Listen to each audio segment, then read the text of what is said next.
On the quiet school campus, Matsuboshi sits beside Rina in class. The teacher is in the middle of his discussion, but Matsuboshi can't focus. His eyes drift toward Rina, who doesn't acknowledge him at all. Her silence and indifference form a quiet wall between them, one he can't seem to cross. In their second year of high school, Matsuboshi finds himself beside her once again. He looks around the classroom, unable to tell what kind of people their new classmates are just yet. In his mind, he imagines the usual mix: bossy types who try to control everyone, attention seekers desperate for praise, and competitive students willing to go as far as sabotage. No matter who they are, Matsuboshi vows to protect Rina from all of it. Someone suddenly calls out to him. Ishikawa points out how he and Rina are seatmates again. Hanako is there too, happy they're in the same class once more. Mitsuki is with them this year, though Ishikawa jokes it's boring now that Mitsuki can't peek at them from the windows of another building like last year. They'd exchange silent hopes for a good year ahead, and a few light nods say more than words could. Their new homeroom teacher, Tobaru, introduces herself. She appears strict and composed, announcing that it's her first time taking charge of a homeroom class. Determined to maintain discipline and order, she tries to keep a professional face. However, there's already an issue: Matsuboshi and Rina. Their subtle gestures, too soft for others to pick up on but too sweet for her overactive imagination, threaten her resolve. She's had nosebleeds just from watching them interact. There's even a rumor that they're dating. She prepares herself mentally, knowing she might have to endure far more than she expects this year. While Tobaru discusses the semester schedule, Rina asks Matsuboshi if she can switch seats.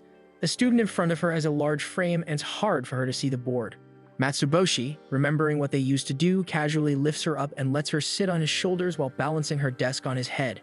Tobaru, sensing something unusual mid-discussion, turns around. But by the time she does, both students are back in their original seats.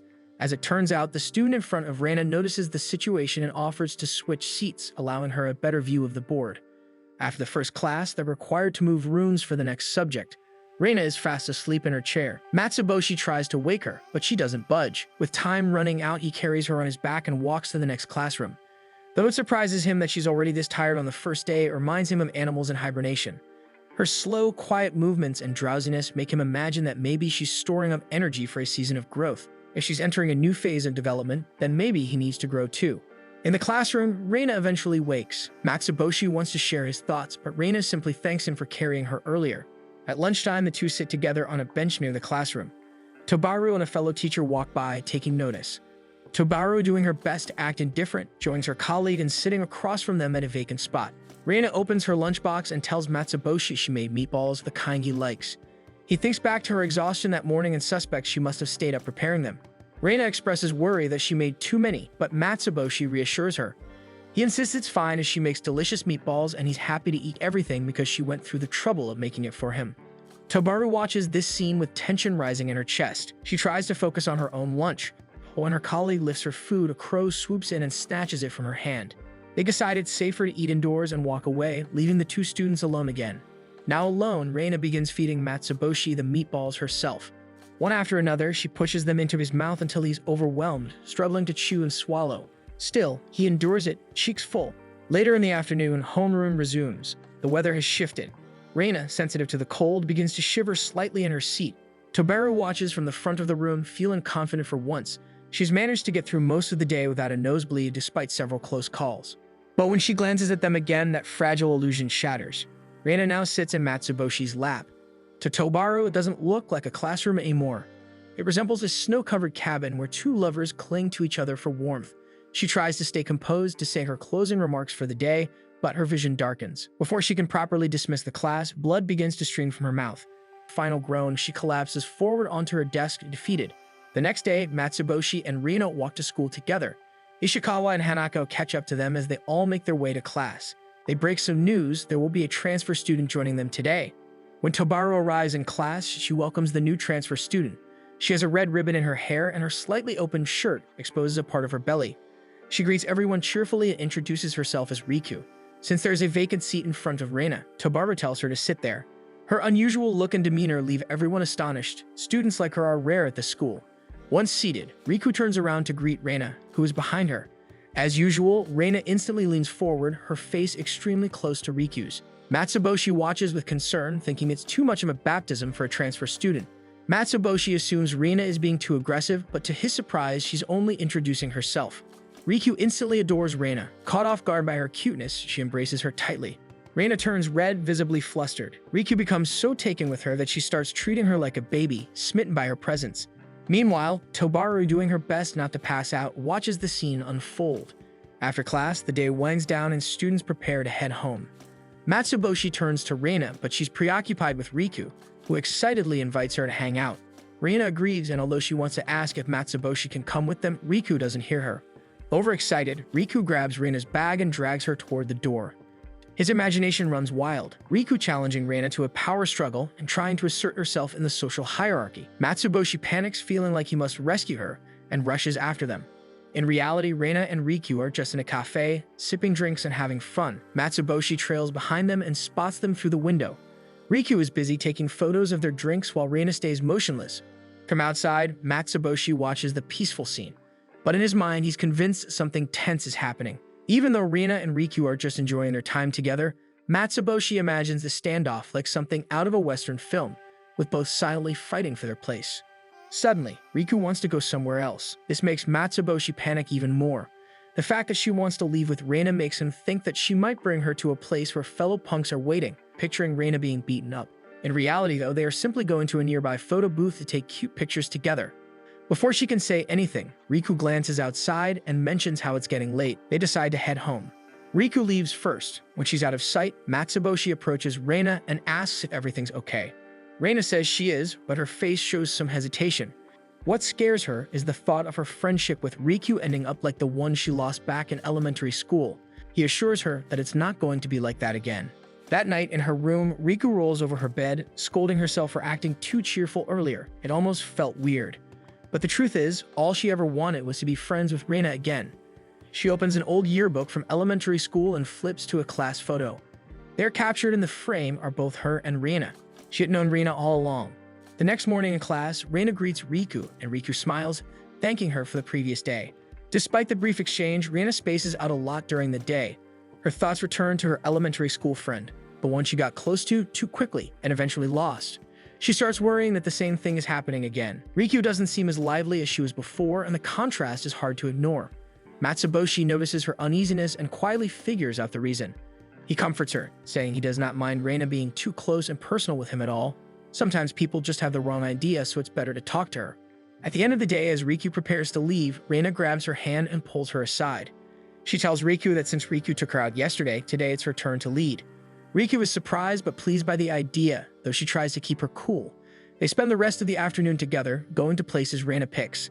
They play games, eat snacks, and enjoy other things. Eventually, Riku is so full she can barely move, and they sit down to rest. It's then that Reina opens up about her past. She tells Riku about a friend she had in middle school, someone she became too close with too soon. That friend suddenly left her behind, and ever since then, she's been scared of forming close friendships. She apologizes if she did anything wrong the other day, but to her surprise, Riku interrupts. She says she should be the one apologizing. Then she tells Reina something she's been keeping to herself. They had already met once before. Back in elementary school during their first day, Riku and Reina sat beside each other. At first, Riku misjudged Reina because of her quiet voice, but when Riku realized she had forgotten her notebook, Reina came closer and shared hers without hesitation. That simple gesture broke the wall between them. From then on, they did almost everything together, eating lunch, walking home, and spending every break side by side. Eventually, Riku began to feel guilty. She feared that dragging Reina around too much might be exhausting her. Instead of asking how Reina felt, she made the decision on her own to step away. She started avoiding Reina. What she didn't know was that her absence confused and hurt Reina deeply. As Riku tells her story, tears start falling down her face. But before she can apologize again, Reina responds. She tells Riku she had fun yesterday, and even back then too. Hearing that, Riku cries even harder. She finally says sorry for everything. Reina comforts her. She's just glad that everything is a simple misunderstanding after all. The next day, Riku can't stop recalling how fun yesterday was. She even considers asking Reina to go out with her again, but her cheerful mood is instantly disrupted when Mitsuki suddenly approaches her. Riku's face shifts from happy to horrified. Though Mitsuki greets her kindly, Riku doesn't recognize her at all. When Mitsuki suggests they go have drinks and catch up, Riku agrees out of courtesy. As they walk, Riku tries to recall who Mitsuki is. She changes schools so often that it's hard to keep track of past classmates. They arrive at a hamburger place where customers are asked to write their names in a logbook. Riku feels this could be her chance to finally know who Mitsuki is. However, Mitsuki writes Takeshi instead. She explains it's become a habit not to write her real name due to anxiety. Riku's hope of solving the mystery fades again. As they wait for their food, Riku keeps thinking about her name. Then Mitsuki suddenly leans in and asks if something is bothering her. Riku is taken aback, thinking Mitsuki might be interested in her romantically. She grows tense as Mitsuki inches even closer. But before she can react, Mitsuki quickly swats at something near her. A bee had been about to sting Riku, and Mitsuki acted just in time. The shock overwhelms Riku. She unexpectedly starts crying, which alarms Mitsuki. But Riku admits the tears are out of frustration. She still can't remember her name. Mitsuki finally reintroduces herself, revealing they were classmates in 6th grade, along with Reina. Riku apologizes for not recognizing her sooner. Mitsuki understands, especially since they never really talked ever since then. Still, even with the name, Riku can't recall her clearly. Back home, Riku opens her old yearbook. Scanning the pages, she finally finds Mitsuki's photo, and only then does her memory come back. The next day at school, Matsuboshi and Reina are having lunch together when Ishikawa and Hanako join them. Shortly after, Mitsuki and Riku arrive. Upon noticing Matsuboshi sitting beside Reina, Riku becomes uneasy. Acting on impulse, she pulls Reina away and scolds Matsuboshi, demanding to know who he is and warns him the two of them have been friends since elementary. When Matsuboshi calmly says that he and Reina are dating and Reina confirms it, Riku is stunned with embarrassment. Matsuboshi attempts to formally introduce himself, but Riku runs away in shame. The group wonders what's wrong, but Riku simply can't handle the fact that she mistook Reina's boyfriend for just another classmate, and that she even bragged about being close to Reina. Matsuboshi lies lazily on the sofa, holding a bag of chips and watching the TV show without much interest. His eyes land on a video game case lying on the center table. The title reads Granny Crossing. His sister, seeing this, tells him that she is preparing for an upcoming exam, so he can try the game since she won't be able to play it for a while. With nothing better to do, Matsuboshi picks it up and decides to give it a shot. The game is a town simulator where players build their own villages filled with animal residents. Intrigued by the idea, Matsuboshi creates a character that looks exactly like himself. From the moment he starts, he becomes fully immersed. In the game, he meets Tom, a cheerful and successful animal character who lives in a beautiful house that is at least 10 times bigger than Matsuboshi's small starter tent. Matsuboshi feels motivated and curious, and Tom offers advice. He tells Matsuboshi to gather sticks, fruits, vegetables, and any useful items. He can sell these to him, and he will give him money in return to upgrade his home. At first, the game seems simple, but it quickly becomes clear that each task comes with obstacles. Bees swarm out of trees when Matsuboshi shakes them for fruits. Still, he does his best, gathering everything he can find. At the end of the day, he brings the items to Tom, who is impressed by his dedication. Tom pays him 100 pels for each item, explaining that it's all he can afford because of the game's poor economy. Rather than being discouraged, Matsuboshi becomes more determined. He works harder, fishing whenever he can, catching rare insects such as butterflies, building furniture, and even constructing a handmade wooden table to sell. Once again, Tom is happy for this, and his efforts pay off when Tom buys all the items for 5,000 pels. Eventually, Matsuboshi starts a small garden in the game and grows his own cabbages. When harvest time comes, he brings his crops to Tom. Before handing them over, he sees Tom in the marketplace claiming the cabbages as his own, telling customers they are organic and grown by him. Matsuboshi watches silently as Tom sells the cabbages for 2,000 pels each, 20 times more than what Matsuboshi gets. Still, when Matsuboshi approaches to sell more, he mentions how high of a price Tom sells his cabbage, so Tom offers him some extra pels as a bonus. Matsuboshi earns over 30 million pels, enough to buy the house of his dreams. His in-game home becomes cozy and spacious, filled with custom furniture and decorations. It feels like a real accomplishment, and he enjoys the comfort of what he built through effort. At lunch the next day, Matsuboshi shares his in-game experiences with Reina. She tells him she used to play Granny Crossing 2 and invites him to visit her town someday. Before doing that, though, Matsuboshi focuses on finishing his own town. He works day and night in the game, farming vegetables, crafting furniture, and trading with his neighbors. Eventually, his town becomes one developed town in the game. With so much wealth, he hosts a fancy birthday party for Tom. They go to a virtual bar, enjoy music, and are entertained by girls. Tom ends up falling in love with one of the girls at the bar. As they spend time together, he begins to dream about a future with her, traveling, getting married, and even starting a family. That evening, Tom and Matsuboshi also have dinner on a yacht, watching the view and talking about how far they've come. Everything seems perfect until Tom notices a gunman hiding in the shadows. The shooter aims at Matsuboshi. Without thinking, Tom jumps in front of the bullet to save him, and he dies in Matsuboshi's arms. The loss affects Matsuboshi deeply. His avatar changes, his once bright clothes turn dark, and his hair grows long and unkempt. He buries Tom in the virtual town, building a small cemetery with Tom's statue. and he visits the grave often, remembering his friend. Eventually, he remembers Reina's invitation. He decides to visit her town to distract himself. When he arrives, he is shocked. Reina's town doesn't look like a normal game environment. It is incredibly detailed, with realistic lighting, lifelike establishments, and even bigger and larger roads and buildings. Everything feels like real life. The town is so advanced that Matsuboshi begins to wonder how much time Reina spent building it. His curiosity turns into suspicion. He starts to believe Reina is trying to recreate Earth within the game. The structures, routines, and people in her town are too real. He even starts to imagine that Reina might want to leave the real world entirely and live in the virtual one. As his thoughts spiral, Matsuboshi recalls a theory about virtual worlds. If a simulation has enough data and detail, it could become indistinguishable from reality. With the help of a quantum computer, such a simulation could potentially become real. The more he thinks about it, the more anxious he becomes.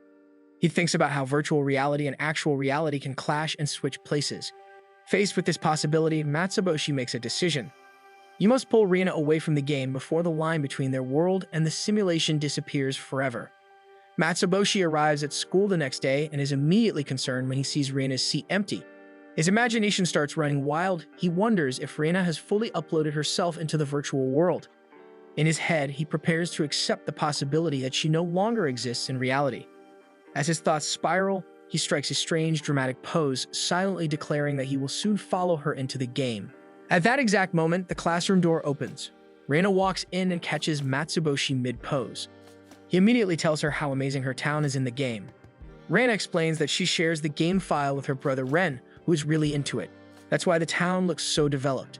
Still suspicious, Matsuboshi asks if Ren still exists in the real world. Reina doesn't understand what he means and simply stares at him in confusion. The next morning, Matsuboshi is getting ready for school. His mother is in the kitchen preparing food. Feeling thirsty, he grabs what he thinks is a glass of milk from the table and drinks it in one go. But as soon as he finishes, he realizes the taste is off. It's not milk. It's amazaki, a traditional sweet Japanese rice liquor that his mother poured for herself. He stares at the box of amazaki and begins to panic. He remembers reading about the Japanese Liquor Act, which says anything with at least 1% alcohol is considered liquor. He convinces himself that he is now officially drunk. He thinks about the typical effects of alcohol: inflated ego, extreme friendliness, and all sorts of behavioral changes. Feeling as though these things are already happening to him, he decides it's time to head to school. On the way, he runs into Reina on the road. He greets her in a loud and dramatic tone, his voice noticeably different. He even threatens to leave Reina behind if she doesn't catch up quickly, then suddenly grabs her face to speak more seriously. As they walk together, Matsuboshi notices how heavy Reina's school bag looks. Without hesitation, he picks up both Reina and her bag, carrying her as if she were weightless. Reina squirms in discomfort, her legs flailing, but Matsuboshi tells her to stop moving or she'll fall. Later in class, their teacher Tobaru asks everyone to open their textbooks. Reina has forgotten hers again, so Matsuboshi drags his desk right next to hers, sharing his book while sitting unusually close. Tobaru, noticing Matsuboshi's intense behavior, becomes visibly uncomfortable. Once again, overwhelmed by the stress, she spits blood and collapses at the podium. For the next period, the class has to change rooms. Riku spots Reina in the hallway and calls out to her, but Matsuboshi immediately invites Reina to walk with him instead. Reina agrees, and Riku is left standing alone. Even Mitsuki, who is hiding behind a wall, senses how strange Matsuboshi is behaving. Despite her effort to stay hidden, Matsuboshi finds her. She trembles as he approaches, but instead of doing anything odd, he simply points out a burdock root stuck in her hair. He plucks it out, puts it in his mouth like a toothpick, and then walks away, telling her to get herself together. Throughout the rest of the day, Matsuboshi continues to act unusually aggressive but extremely helpful. He lets classmates borrow his notes, feeds Reina during lunch, lends his coat when someone gets cold, protects Reina from a stray baseball, and even helps carry the teacher's things. Despite his strange and intense behavior, his classmates thank him for all this help. Still, Riku, watching him from the doorway, can't shake off the feeling that Matsuboshi is scary today. As class ends, Ren and Iru walk home together, chatting about random things from school. Suddenly, they hear someone call out to them. Ren immediately lights up at the sight of him and rushes over without hesitation, jumping on his back like everything is normal. Iru, on the other hand, notices something strange about Matsuboshi's behavior. His attitude feels different, unnerving even. What catches Iru even more off guard is when Matsuboshi turns to her and, out of nowhere, thanks her for taking care of Reina. His tone is so intense it creeps Eru out so much that she immediately pulls Ren off his back and hurries him inside their house without another word. Left alone with Rina, Matsuboshi turns to her and comments on how red her face looks today. Concerned, he leans in close to check if she has a fever. His face gets so close to hers that Rina flinches. Even though she feels fine, his closeness makes her flustered. To make things worse, her nose suddenly starts bleeding, so they sit on a bench nearby for her to clean up. While Matsuboshi presses a handkerchief to her nose, he calmly explains how nosebleeds can happen. Though Rina is physically fine, she suddenly bolts from the bench and runs straight home, wanting to get as far from Matsuboshi as possible. Back at home, Matsuboshi greets his younger sister, who's lying on the couch reading something. She immediately notices something off about him. He's acting even stranger than usual. He opens the fridge, grabs his snack, and without hesitation tries to feed her with it. Confused, she stops him, saying it's her food, but Matsuboshi insists as if he's doing her a favor. When his sister gets up to grab a drink, she spots a box of Amazeki in the fridge. Matsuboshi tries to stop her from drinking it, but she reassures him. It's the non-alcoholic kind. It won't do anything. Matsuboshi is shocked. All this time, he really wasn't drunk. The next day, Matsuboshi's younger sister is at school. One of her classmates begs her to take over her cleaning duty in exchange for ice cream, and she agrees. When she gets to the cleaning area, she finds another student already there, Eru. Something about her seems familiar. She looks just like the girl often seen with her brother, Reina. The resemblance is so strong, she briefly wonders if Eru might be Reina's doppelganger, but she quickly shakes off the thought. It's too strange. Just then, someone calls out to her using her last name. Eru hears it and immediately realizes that this girl must be Matsuboshi's younger sister. Matsuboshi's sister immediately jumps to wild conclusions, assuming this girl might try to rope her in a pyramid or something. But Eru only wants to ask a simple question, if Matsuboshi is really her brother. When she confirms it, Eru bows and says he's been a big help to her sister Reina. Eru then introduces herself, and Matsuboshi's sister remembers the cute girl always hanging around with her brother. True enough, Eru pauses before admitting how truly cute her sister is. She goes on praising Reina for being a caring sister and even a good cook. Matsuboshi's sister starts to get the feeling that Eru really loves her sister. As they clean together, Eru also talks about Matsuboshi as a good man. But his sister, in contrast, calls him confusing, though she admits he's occasionally considerate. They spend the rest of the time chatting mostly about Reina and Matsuboshi. Eventually, Eru learns that the siblings don't get along very well. Still, Eru encourages her to keep trying, they're family after all. Matsuboshi's sister nods and agrees to give it a shot. When Matsuboshi gets home later, he finds his sister lying on the couch.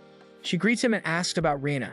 Matsuboshi is overjoyed, interpreting her question as a sign she's interested in his life. His reaction is so exaggerated that his sister immediately regrets asking and swears never to do it again. Matsuboshi and Reina walk to school together, passing by a student athlete already training. The scene reminds them that the athletic festival is coming up soon. As they walk further, they notice an elderly man by the side of the road, struggling to lift his surfboard onto the roof of his car. Without hesitation, Matsuboshi steps forward. He squats down, grabs the surfboard, and with effort, pushes it up and over the car's roof. Satisfied, he gives a final glimpse at the car, leaving before turning to rejoin Reina.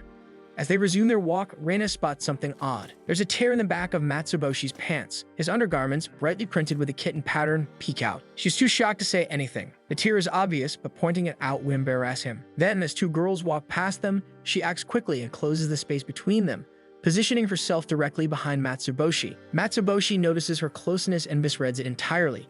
He assumes Reina must be impressed by his earlier action, helping the old man. In his mind, she's drawn to his kindness and maybe even admires his build. Encouraged by the thought, he tells himself he needs to do more heroic acts to maintain her admiration. When they arrive at school, they see several students struggling with a large piece of equipment. Matsuboshi immediately offers help, seeing it as another chance to look impressive. Reina follows just behind him, carefully keeping the tear out of sight from others. As the day continues, Matsuboshi throws himself into every challenge and club demonstration. He joins the 100-person leapfrog attempt, then tries the standing splits challenge. He signs up for a yoga session, contorts himself in the look through your legs challenge, raises his leg at the sumo club demo, and even takes part in the butt battle challenge. With every movement, Reina stays close, mimicking his every action with growing fatigue, determined to cover up his torn clothing. By the time lunch break arrives, Reina is already shaking. Her muscles ache from the strain of staying active all morning. When they reach the rooftop and find themselves alone, she finally sees an opportunity to fix the problem. She tries to approach Matsuboshi to help him, but he gets flustered and runs, assuming she's after him for a strange reason.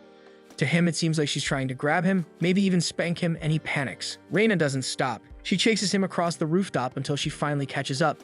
Matsuboshi braces himself for what he thinks is punishment, but Reina pulls out a thread and needle. With practice, speed mends the tear in one quick stroke. The pants are fixed, good as new. But as Matsuboshi turns to thank her, the crotch of his pants suddenly splits open. Reina collapses onto a bench, drained and defeated. The next day, training officially begins for the athletic festival. Each class prepares for the events. During the trials, Riku runs with all her strength, aiming to become the anchor for the interclass relay. But Ishikawa narrowly beats her and secures the anchor spot. Riku still receives praise for her effort. Watching the event, Matsuboshi notices Reina trembling. He assumes she's upset over losing the anchor position. But in truth, Reina is scared. She fears she'll drag her class down because of her slow pace. Matsuboshi, along with their friends, reassures her. They all run fast, so even if she slows down, they still have a shot at winning. Later during stretching, Reina admits she wants to improve. Even if her friends say it's fine, she doesn't want to be a burden, so Matsuboshi steps in as her coach. They start with bait and passing, practicing the overhand and underhand techniques. He teaches her the right hand position and how to match her pace with the next runner. They involve other relay team members in practice, making sure Reina gets used to real conditions.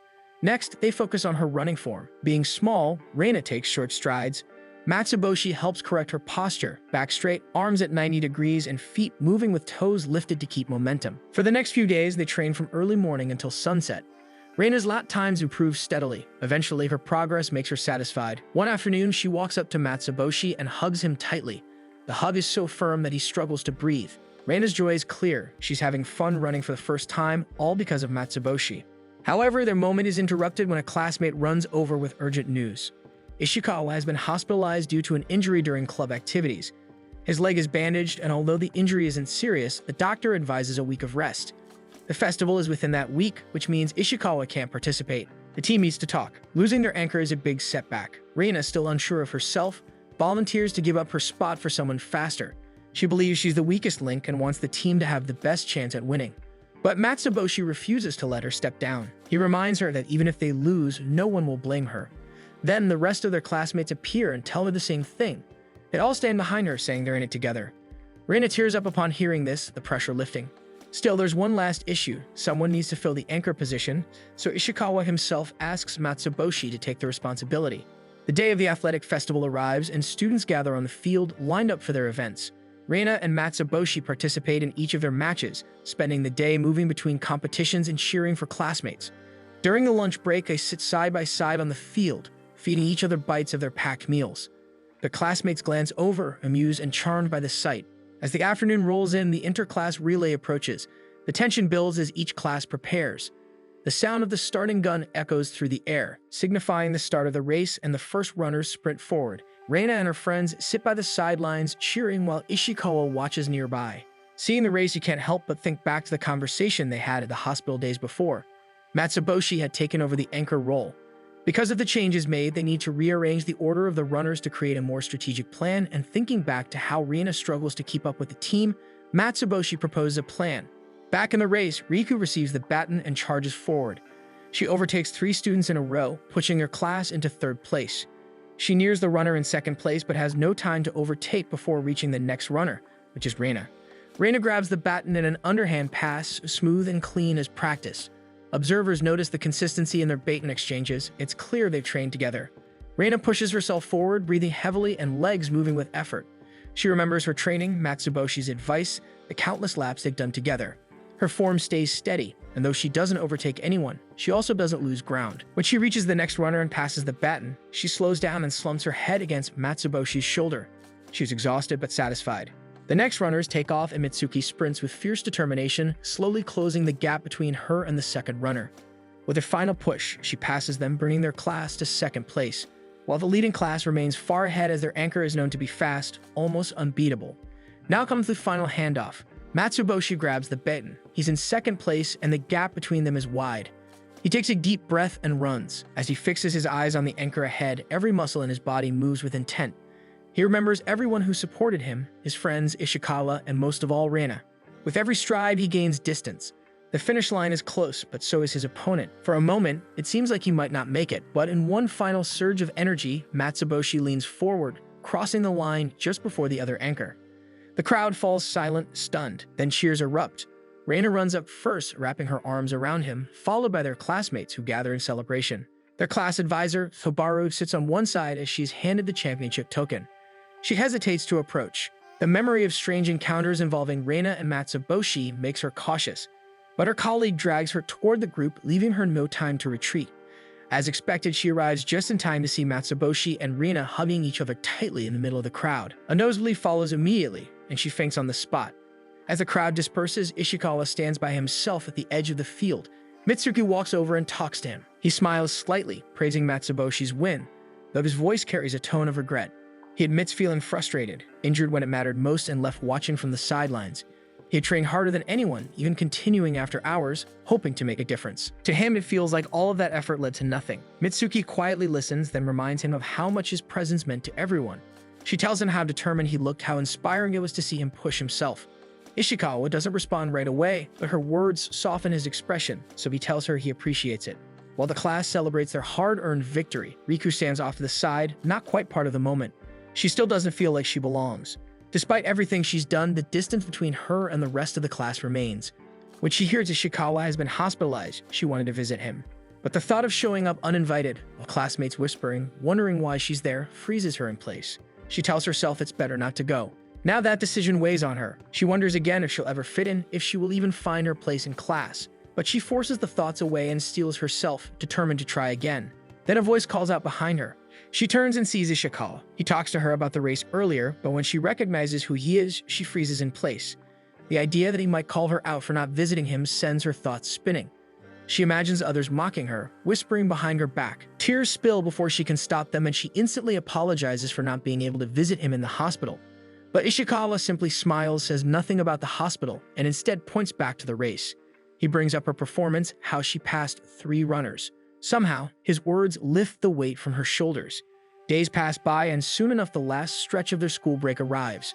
Riku feels herself slipping into laziness, so she forces herself out of the house, determined not to waste the day.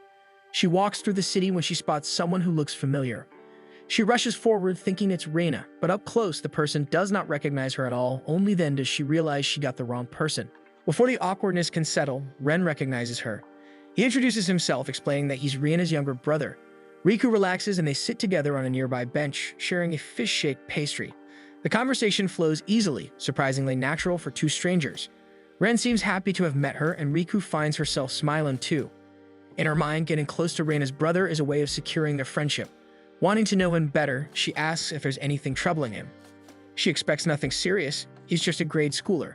But he tells her about a new student in his class who struggles to fit in. Ren had invited the boy to play football, but he doesn't know if he did the right thing. His problem surprises Riku so much that she finds it hard to answer.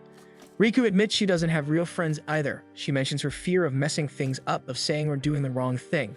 The words pour out before she realizes how serious her confession sounds. She realizes how much she's revealing to a child. But Ren surprises her. He gives her a valuable insight about friendship, and with this, she finds herself admiring him. Then a voice calls Ren's name. They both look up to see Reina. She walks over and asks what's going on. Ren explains that Riku is giving him advice. Reina thanks her, then after a pause, says she needs advice too. Riku freezes and her mind jumps to one conclusion. It must be about romantic relationships.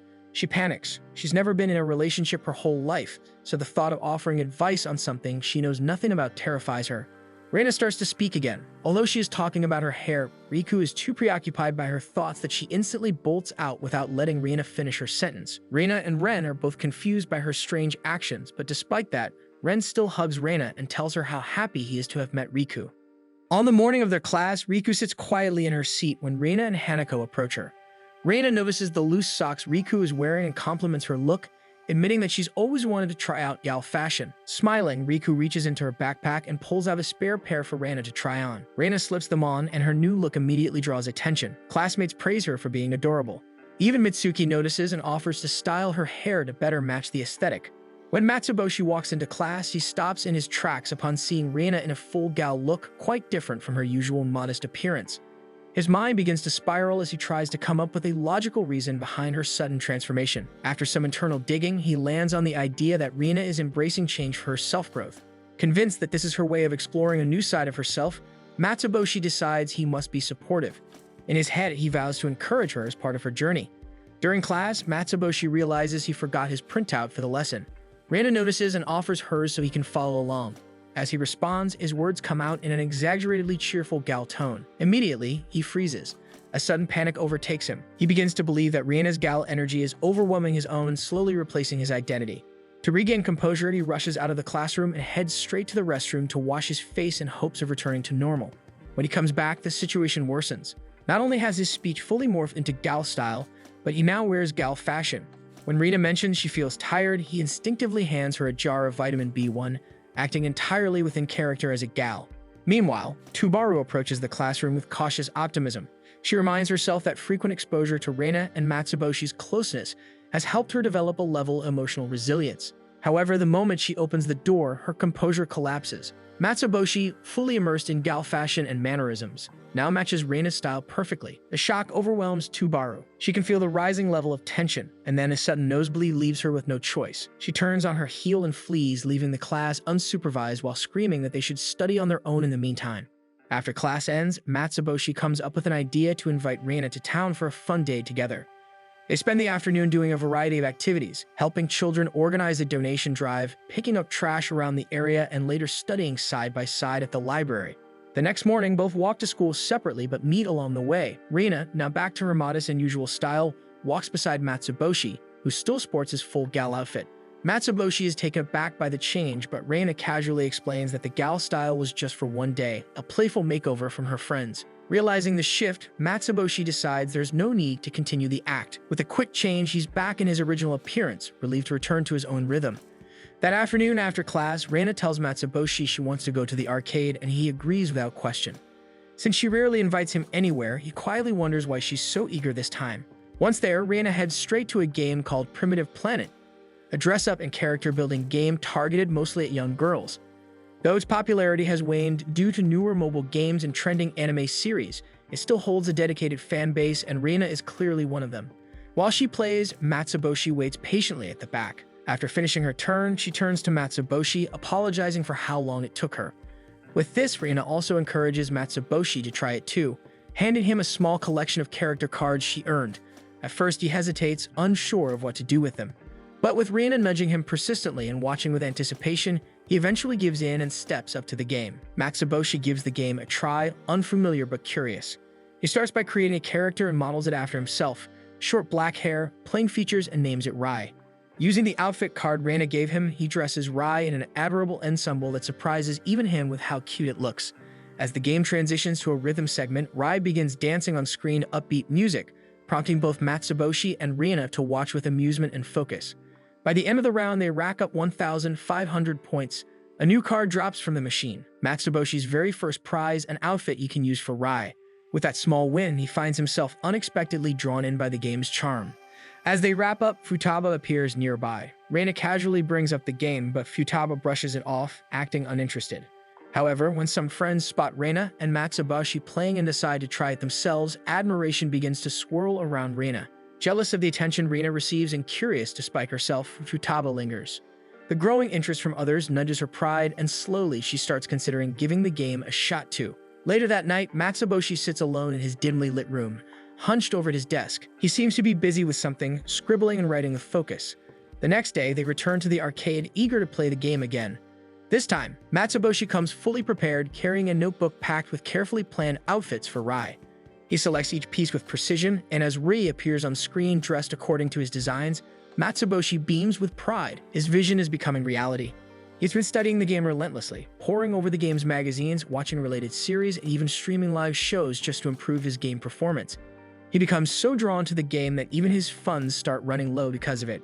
But when they arrive at the arcade the following day, something is wrong. The game cabinet is missing. A janitress informs them that the machine was removed yesterday due to the game being out of service.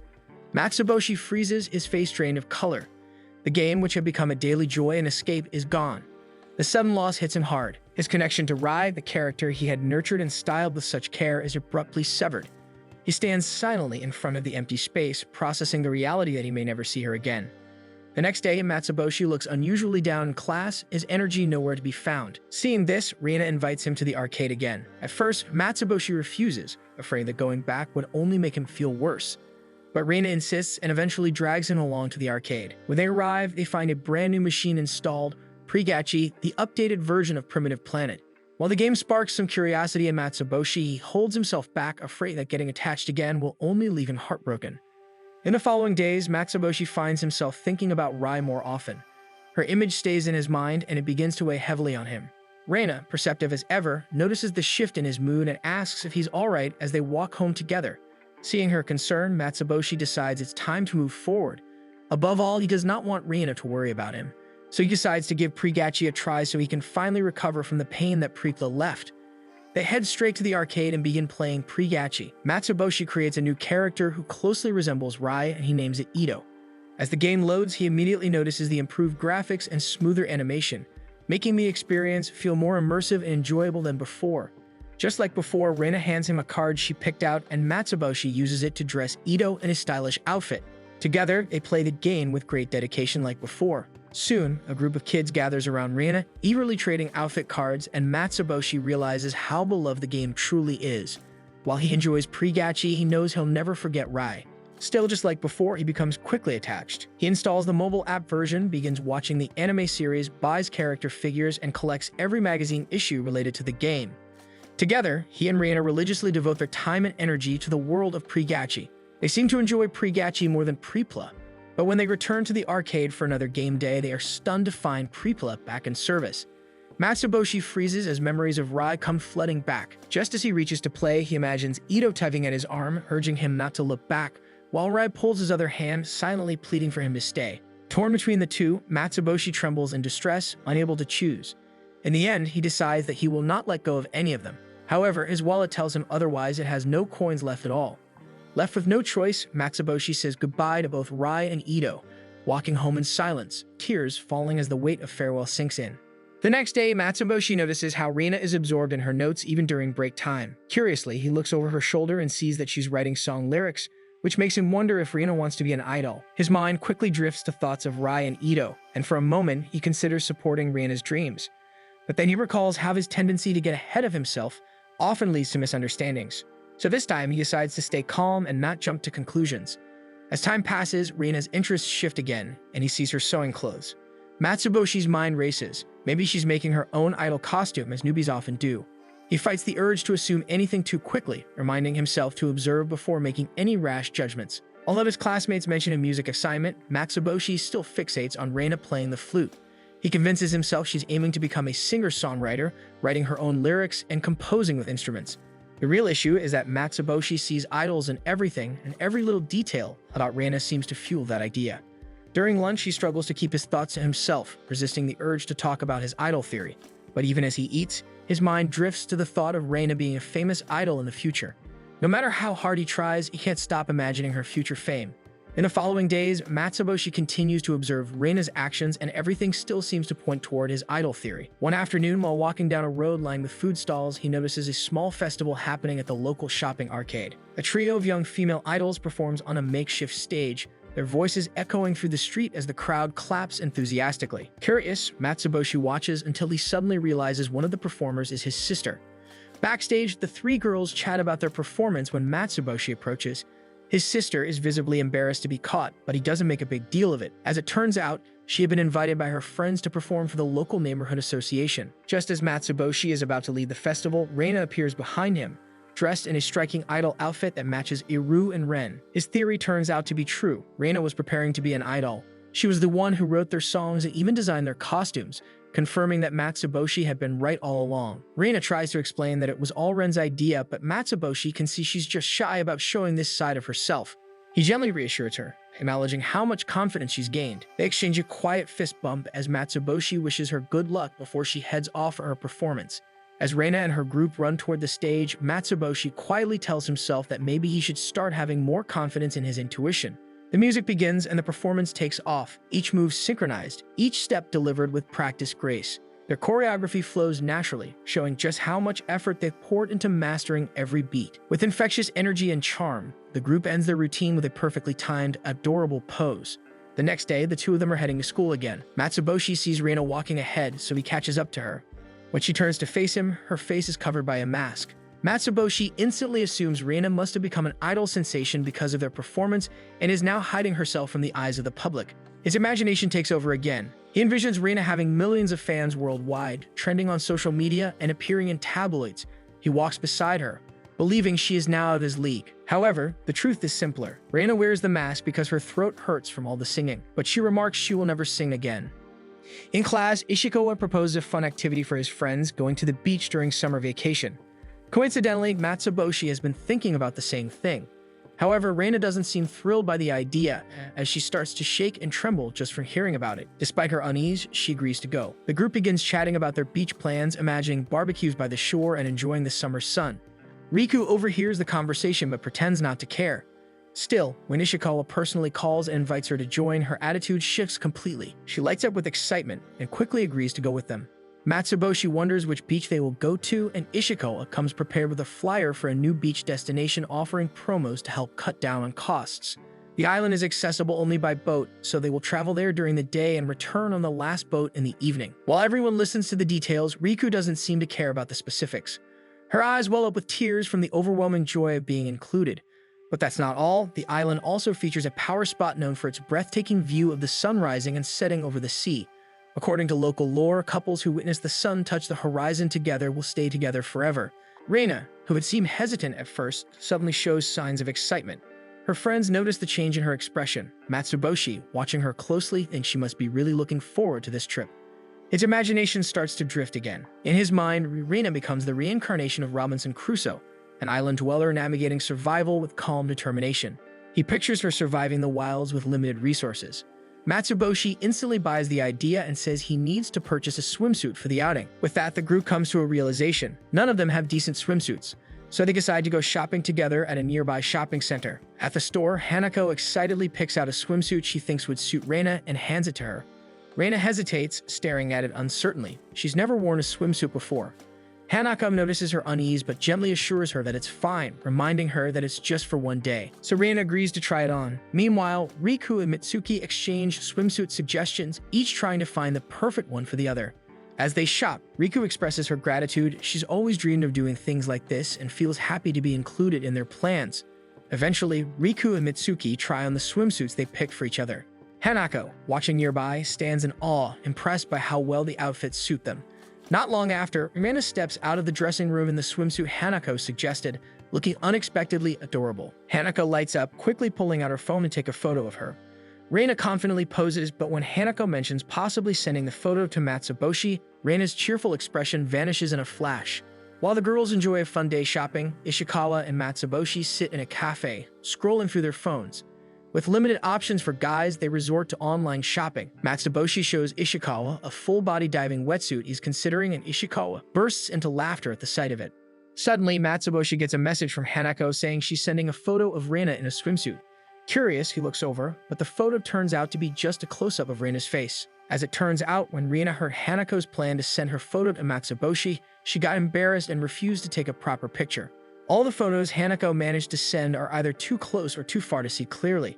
Reina later admits that she's too shy to show herself to Matsuboshi like that and wants to save the look for when they're actually at the beach. Hanako thinks her reasons make sense, so she quickly apologizes.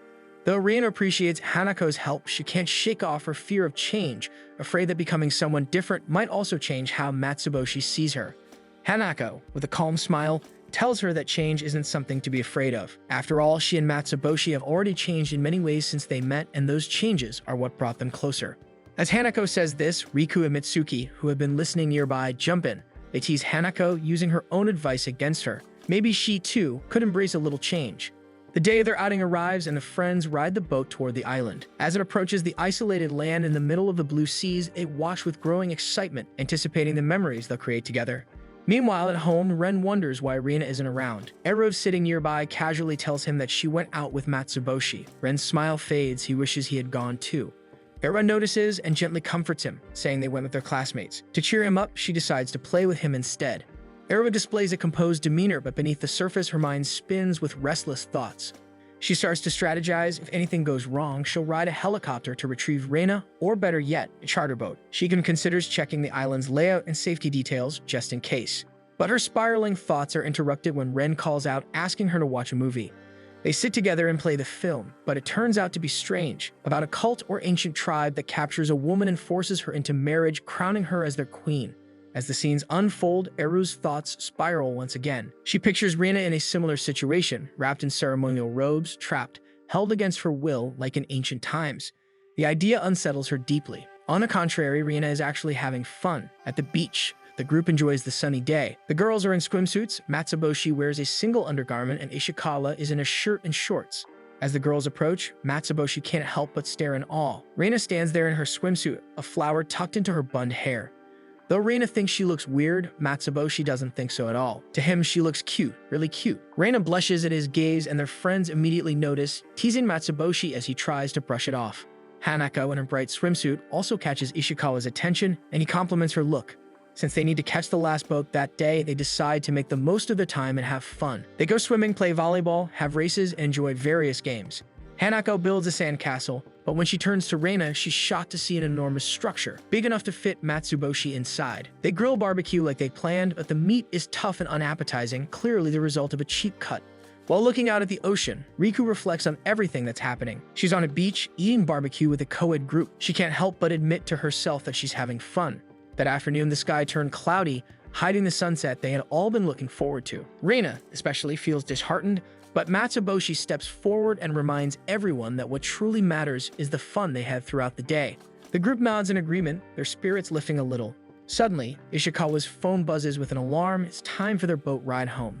The group is about to gather their things and rush to the shore, only to see the boat already sailing away in the distance. Ishikawa quickly checks the schedule and realizes with horror that he had read the departure time wrong. That was the last boat for the day. With no other transport available, they're stranded on the island for the night. Everyone panics, scrambling to find a solution, but Matsuboshi's imagination drifts elsewhere. He compares their predicament to John Manjiro, who was stranded on an island with his comrades until an American ship rescued them. Manjiro eventually found fortune in America before returning to Japan. Matsuboshi wonders if he could do something similar, though he's not fluent in English.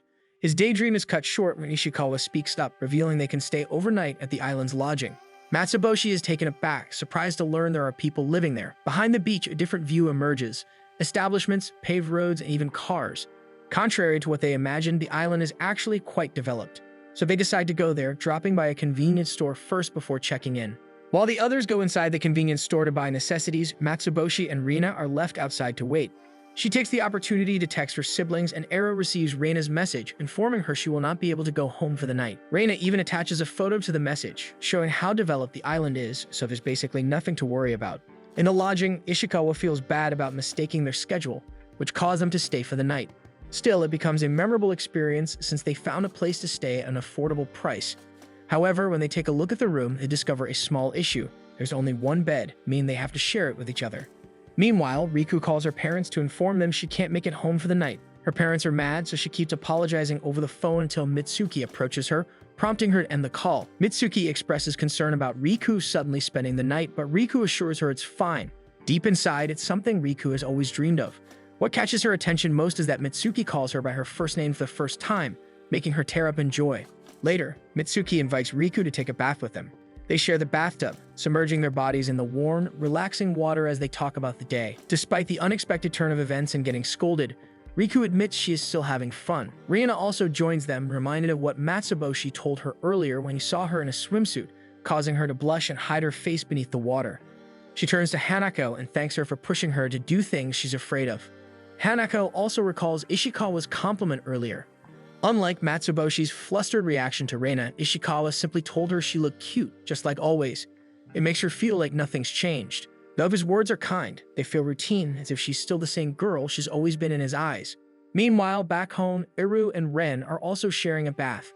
Ren brings up Eru's earlier plan of flying a helicopter to rescue Reina from the island. But this time, she says, things are different. Reina is growing up, and Eru realizes she can't hover over her forever. She needs to give Reina space to experience things on her own. She gently tells Ren that he should learn to do the same, like taking his own bath. Still, both of them admit the house feels larger and quieter without Reina. In the lodge, Ishikawa and Matsuboshi share a bed. Ishikawa keeps apologizing for the mistake he made, but Matsuboshi reassures him that it's fine. It's not the first time they had to sleep beside each other anyways, recalling their camping trips. They continue chatting until they both drift off to sleep. Meanwhile, the girls are in a separate room with two connecting beds. They sleep soundly, but Reina wakes up early in the morning, still dark outside. Checking her phone for the time, she sees a message from Matsuboshi. Matsuboshi stands at the edge of a cliff, alone when Reina calls out to him from behind. She wonders why he wanted them to meet there. He gestures toward a breathtaking view, the sun rising from beneath the sea, slowly ascending into the sky. Reina is mesmerized by the sight, too stunned to speak. The moment is serene as they watch the sun touch the water. Though they missed the sunset the previous day, the sunrise feels just as magical. As the two continue to watch the view, Reina grabs Matsuboshi's arm and asks if they will always be like this in the future. Matsuboshi reassures her that even if they change, they will always be together. Reina is satisfied with his answer, feeling a sense of peace. Morning arrives and they are lining up to board the boat and leave the island. Riku, uneasy, worries that her mom is still angry, but the others share a feeling of sadness that their time together is ending. They had such a great time, and they seem to want more. Just as they're about to leave, Ishikawa comes up with a bold idea. Why not enjoy the beach once more, but only until the last boat leaves? Matsuboshi, without hesitation, reveals his swimwear and agrees with him. Soon, the rest follows suit, and they all race back to the beach. Riku, still anxious about her mom's reaction, has no choice but to join them for another round of fun, despite her concerns. Futaba runs to the playground right after class, hoping to find Atsushi. She expects him to still be playing there. But when she spots him, her steps slow. Atsushi is laughing, playing catch with someone else. Futaba freezes. The sight shocks her. She doesn't want anyone else touching Atsushi like that. She quickly calls out to them. Atsushi turns and smiles, introducing the girl as Riku. He says everyone calls her Lady Skanda because she's super fast and really cool. His friends nod in agreement. Atsushi starts to say more, but Futaba cuts him off. Instead, she challenges Riku to a game of cops and robber. She wants to see how fast Riku really is. Riku agrees right away, confident. The game begins, and Riku dashes after Futaba, who proves to be just as quick and agile. They sprint across the playground, weaving between slides and climbing bars. Their chase goes on and on while Atsushi and the other kids watch nearby. By the end of the game, both Riku and Futaba are out of breath. Riku turns to her with a smile, impressed. She admits Futaba is fast, then sits up and offers her hand as a proper introduction. Futaba hesitates at first, unsure, but then reaches out and shakes Riku's hand. Her smile returns, bright and cheerful, as she tells Riku her name. At that moment, Reina and Matsuboshi arrive together and are surprised to see Riku playing with the kids.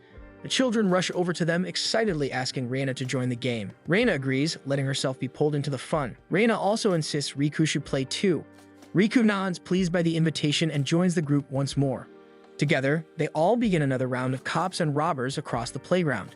During the game, Riku catches Atsushi by the neck again. Everyone laughs, but Futaba's heart sinks. Deep down, Futaba still sees Riku as a rival. The next day feels like any other. After class, Futaba rushes to the playground, eager to see Atsushi. But as she arrives, she sees him sitting on a bench, playing closely with someone she mistakes for Reina.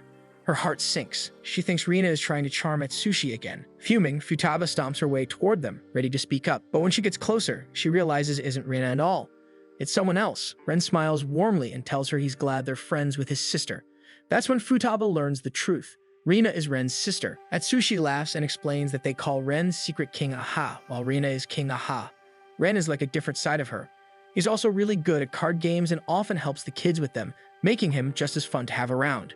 Meeting Futaba, Ren is excited to have her as a new friend and invites her to play with them. Though not as eager, Futaba agrees and joins in. Right away, she feels drawn to Ren's charm, but she refuses to let her guard down. She still suspects he's trying to win over Atsushi, and she doesn't like that idea. Together, they all run around the playground laughing and chasing each other in a new game. As the game goes on, Futaba finds herself growing more comfortable around Ren despite her doubts. By the end of the game, everyone drops to the ground, out of breath and tired from all the running. Just then, Reina and Matsuboshi arrive. Ren happily tells them he's been playing with the kids. Reina smiles and thanks the group for being kind to her younger brother. Futaba is shocked to learn that Ren is actually a boy. Suddenly, everything changes. It means he can freely play with Atsushi, and she has nothing to worry about. Relieved but unsure, she watches as Ren hugs both her and Atsushi tightly. Then he holds Atsushi's hand and says they should play again soon. That instantly wipes the smile off Futaba's face. In her mind, they're still enemies after all. The next day, the kids arrive at the playground and are greeted by a familiar dog, Reina's pet. Excited, they run over to pet and play with it, expecting Reina to be nearby. But instead of her, someone else appears. It's Ero, walking the dog alone. The kids pause, confused.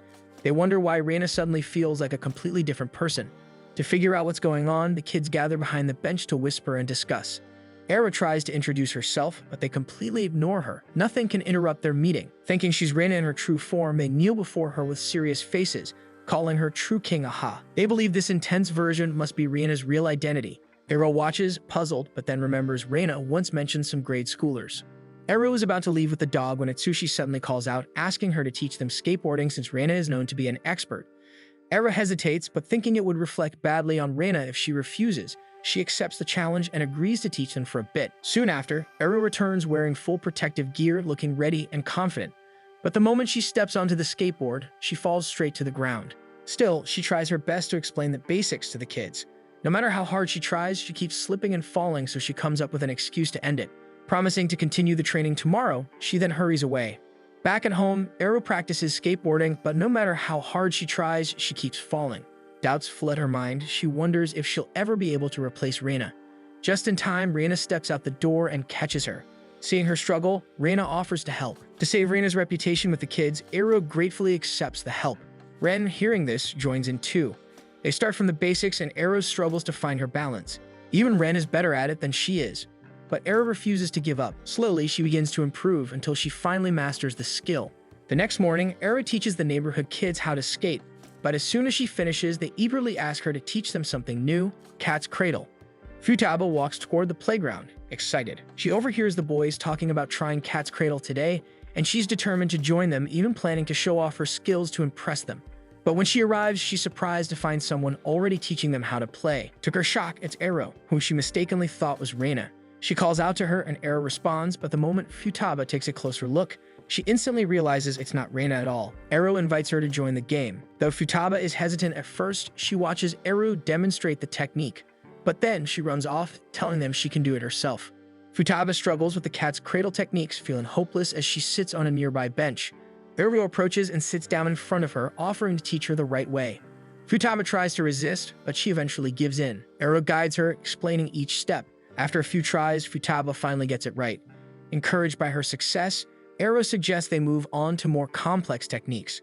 Futaba agrees, and the two spend the rest of the day practicing different cat's cradle tricks. The next day, Futaba walks the playground as usual, quietly hoping to see Eru again. Sure enough, she spots her sitting on a bench practicing cat's cradle with a book of techniques beside her. Futaba sits next to her. She knows Eru isn't Reina, and she wants to know her real name. Eru hesitates, thinking Futaba might be disappointed because she can't live up to her sister. But Futaba sees it differently. She believes they're two different people, and there's no need to compare. Feeling reassured, Eru introduces herself properly. Futaba returns the gesture warmly, and from that moment, they begin a new friendship. Soon, the kids ask Eru to teach them how to jump rope, and she agrees. But moments later, they all end up tangled in the very rope they're supposed to be jumping with. When Futaba sees Eru and Atsushi wrapped up together in the same rope, her eyes flash with irritation. The next morning, Eru and Ren wake up to find breakfast already prepared. Their lunches are packed neatly, ready for school, and their uniforms are laid out too. Reina calmly waits for them at the table. Eru tries to stop her from doing too much, but Reina still walks over with a comb and begins fixing Eru's messy hair. As Eru and Ren walk to school together, they talk about how good of a sister Reina is. They both feel grateful and want to find a way to show her how much they appreciate her.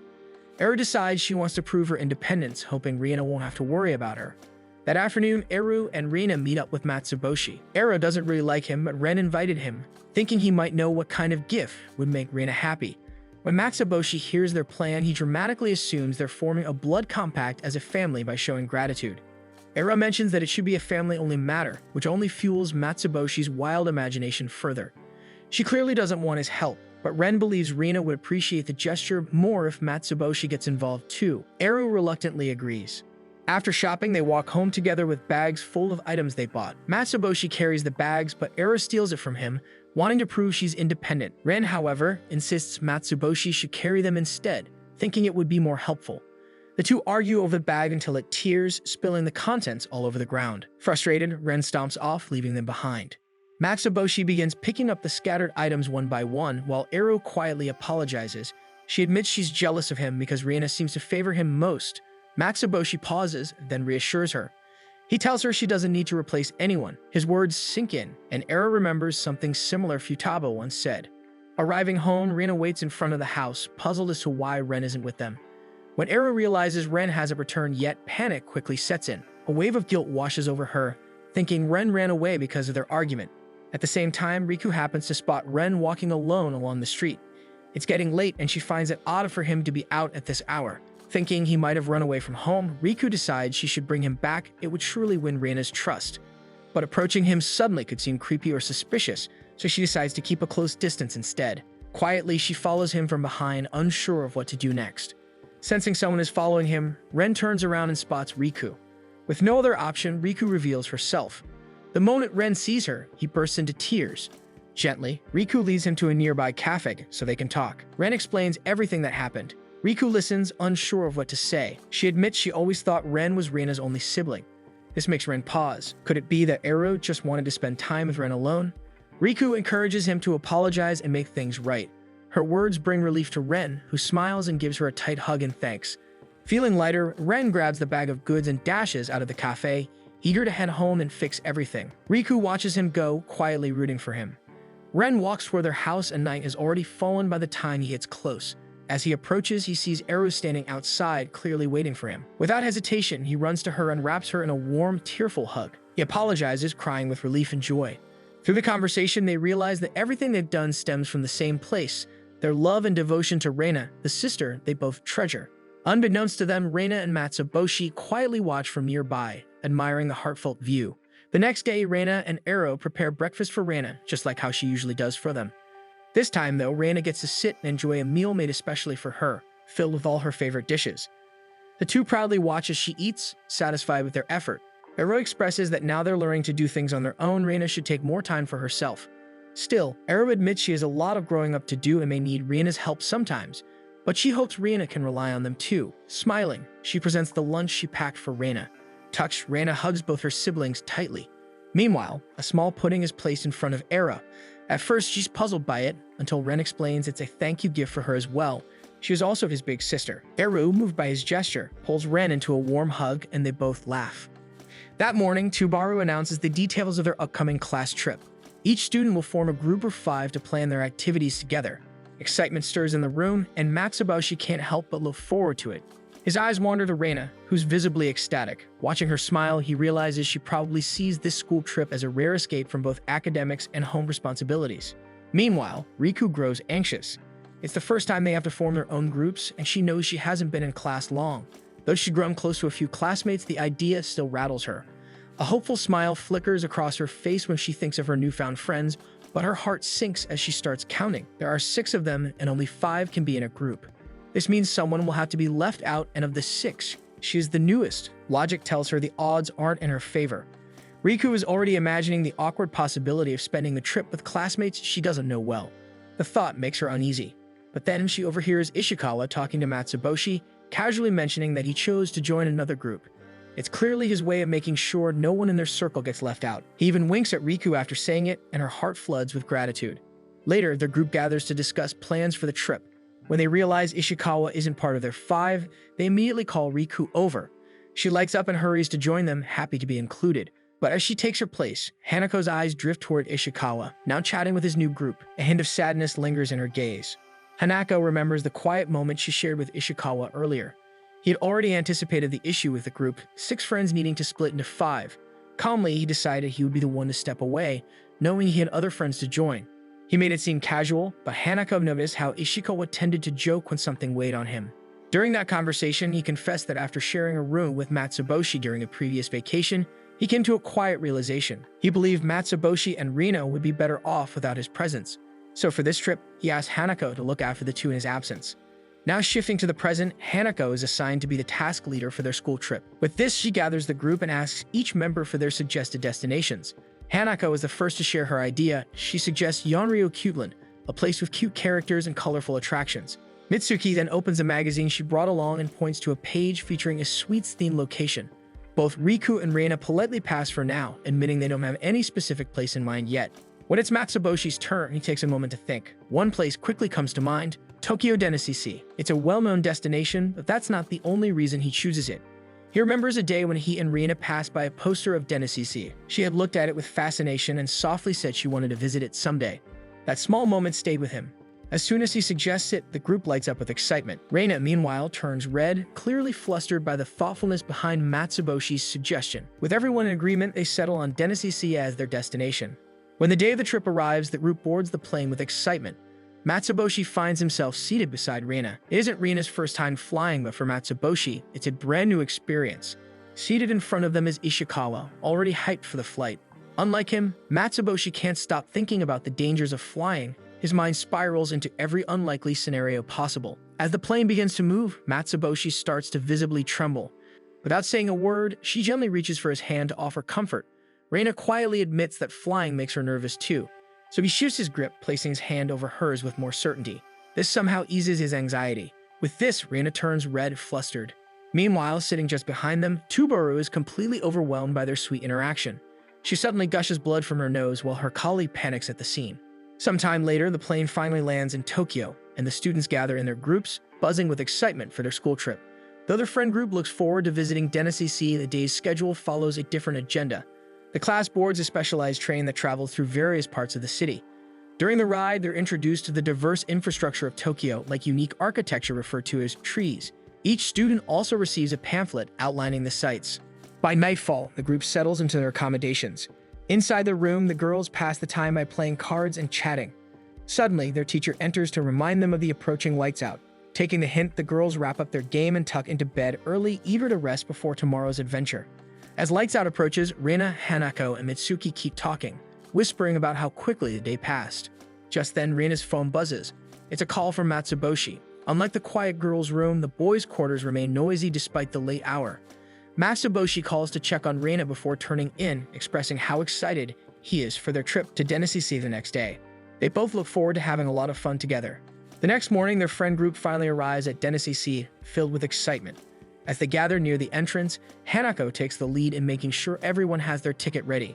Confidently, Matsuboshi reaches for the envelope where he thought he placed his own ticket, only to feel a wave of panic. It's not there. He checks again, still nothing. Rummaging through his bag yields the same result. His excitement turns into shock as he realizes the ticket is truly missing. While everyone gibbles and chats excitedly about the adventure ahead, Matsuboshi stands frozen, panic rising over his lost ticket. Riku teases that forgetting something so important is like being a little kid, causing Matsuboshi to hesitate before finally admitting the problem. Hanako quickly suggests he return to their accommodation to retrieve it, especially since he's certain it was in his luggage. With the group needing to start the tour without him, Reina can't help but feel disappointed. Her excitement for the day feels dimmed. Still, she puts on a brave face and comforts Matsuboshi, just as he always does for her when she's the one who messes up. Their friends also agree, encouraging him not to worry. With no time to waste, Matsuboshi runs off back to their place. Arriving at the accommodation, Matsuboshi quickly checks through his suitcase and breathes a sigh of relief when he finds the ticket. It must have fallen during packing. Just as he prepares to rush back, Tubaru and Miyahira show up at the door to check on him. But their expressions quickly change as they glance at their phones. There seems to be a problem. Meanwhile, the girls are already making the most of their time at Dennisisi. They try on colorful headdresses, eat sweet treats, hop on thrilling rides, and explore the vibrant attractions. Laughter fills the air as they enjoy each moment, though Reina seems worried. Later, while resting at a cafe, they hope Matsuboshi will arrive in time to join the fun. Unfortunately, Hanako checks her phone and discovers that the train is temporarily out of service and won't resume for another hour. Hearing this, Reina's cheerful mood fades. She had looked forward to sharing the day with him after all. On the other hand, Matsuboshi is wandering the streets, torn between waiting for train service to resume or finding an alternate route to Dennisisi. As he weighs his options, he hears Tubaru calling out to him. She and Miyahira have rented a car and are heading to Dennisisi as well. Without hesitation, they offer Matsuboshi a lift. Tubaru tries to act professional, claiming their visit is purely for work-related observation, but Miyahira, being more candid, admits they're going for fun too. Grateful for the timely offer, Matsuboshi quickly hops into the car, determined to make it in time. Once Miyahira starts the engine, Matsuboshi immediately clutches his seatbelt as she takes off at a startling speed, the car swerving through the road with reckless enthusiasm. Thanks to Miyahira's wild driving, Matsuboshi arrives at Dennisisi in no time. He quickly thanks his teachers before dashing into the theme park to rejoin his friends. He finds them at the cafe, surprised by how fast he made it back. But before he can explain, Reina grabs his arm and pulls him to catch the parade. They run through the crowd, leaving the others behind. Reina, eager to make the most of their time, leads Matsuboshi down the shortest path she can find to catch up with the parade. That day, Reina and Matsuboshi spend every moment together, riding attractions, taking pictures, trying out snacks, sightseeing, and just having fun. Time slips away quickly, and soon it's time to leave. On the train ride back to their accommodation, Riku, Hanako, and Mitsuki chat about their day, glancing at Reina and Matsuboshi, who are asleep side by side. It's clear to everyone that the two must have had an unforgettable time together too. The following day, Ishikawa eagerly asks about what happened at Denisizi. Hanako recounts the day's events, and as she talks, Ishikawa listens intently. However, seeing Matsuboshi and Reina together, he ends with a quiet remark he could never compete with Reina. Hearing this, Hanako feels a pang of sympathy for him. Soon enough, the class trip comes to an end, and everyone heads back home. At the Aharon residence, Eru and Ren are playing a video game together in the living room. Ren keeps losing to Eru, who has been practicing the game, so when Ren suggests switching to a new one, she quickly declines. Their conversation is cut short when Reina walks through the door. She hands them oddly shaped keychains as souvenirs, but the sisters exchange looks of confusion, unsure what to make of the strange design. Meanwhile, Matsuboshi also arrives at his home and is greeted energetically by his younger sister, who seems unusually cheerful. She is being especially attentive to him, even offering to massage his back, but her kindness isn't for free. Her true motives come out when she realizes he still hasn't mentioned bringing back a souvenir. To clear her doubts, Matsuboshi's sister decides to ask him directly about the souvenir. As expected, Matsuboshi forgot to give it to her, but assures her he definitely bought one. When he shows it to her, it turns out to be the same odd-looking keychain Reina gave to her sisters. Her expression drops, but Matsuboshi quickly realizes the mistake and pulls out the actual gift, a soft, adorable stuffed toy. The keychain was his own souvenir, not hers. Upon seeing the stuffed toy, her face lights up with surprise. She didn't expect Matsuboshi to pick something so perfectly suited to her taste. Unsure how to express her feelings, she bolts to her room, shuts the door, and admires the stuffed toy alone. In the quiet of her room, she silently thanks her brother for thinking of her. Meanwhile, Matsuboshi sits alone in his room, staring at the pile of impulsive purchases he made during the trip, not really sure why he bought any of them. Back in class, the group can't stop talking about their experiences at Denisizi. Riku, however, remains quiet, her thoughts stuck on the remark she made when Matsuboshi lost his ticket. She worries he might still be upset with her. Wanting to apologize, she gathers her courage to face him, but the moment she turns to speak, panic takes over. She runs out, unaware that Matsuboshi only wanted to ask her for photos from the trip. In the comfort room, Mitsuki finds Riku still visibly troubled. She gently advises that if Riku is truly that worried, then apologizing might help ease her mind. Taking her words to heart, Riku returns to class and bravely faces Matsuboshi. With tears welling in her eyes, she apologizes sincerely, though Matsuboshi looks confused at first, not understanding what she's referring to. After Riku explains everything, Matsuboshi simply admits he has already forgotten about it. Riku, now more emotional, thinks to herself that everyone in their group must be saints, and she's the only one who feels guilty over such a small thing. That day, Matsuboshi is quietly walking alone when he bumps into Ren, who's looking at a display of keychains. Ren says he's picking out a gift for Reina's upcoming birthday. This surprises Matsuboshi. Reina never mentioned it, but now he knows her birthday is soon. The idea of surprising her with a present excites him. Back in class, Matsuboshi tries to figure out what kind of gift Reina might like, but asking her directly feels awkward, so he decides to ask other girls what they want as a gift. Unfortunately, this plan backfires. When he asks Mitsuki, she instantly assumes he's hitting on her and trying to cheat on Reina, so she runs off in a panic. Then, when he casually questions Riku about her preferences, she overthinks his motives. She assumes he's trying to find out her weaknesses to blackmail or trap her, and she also runs away. Matsuboshi is left even more confused than when he started.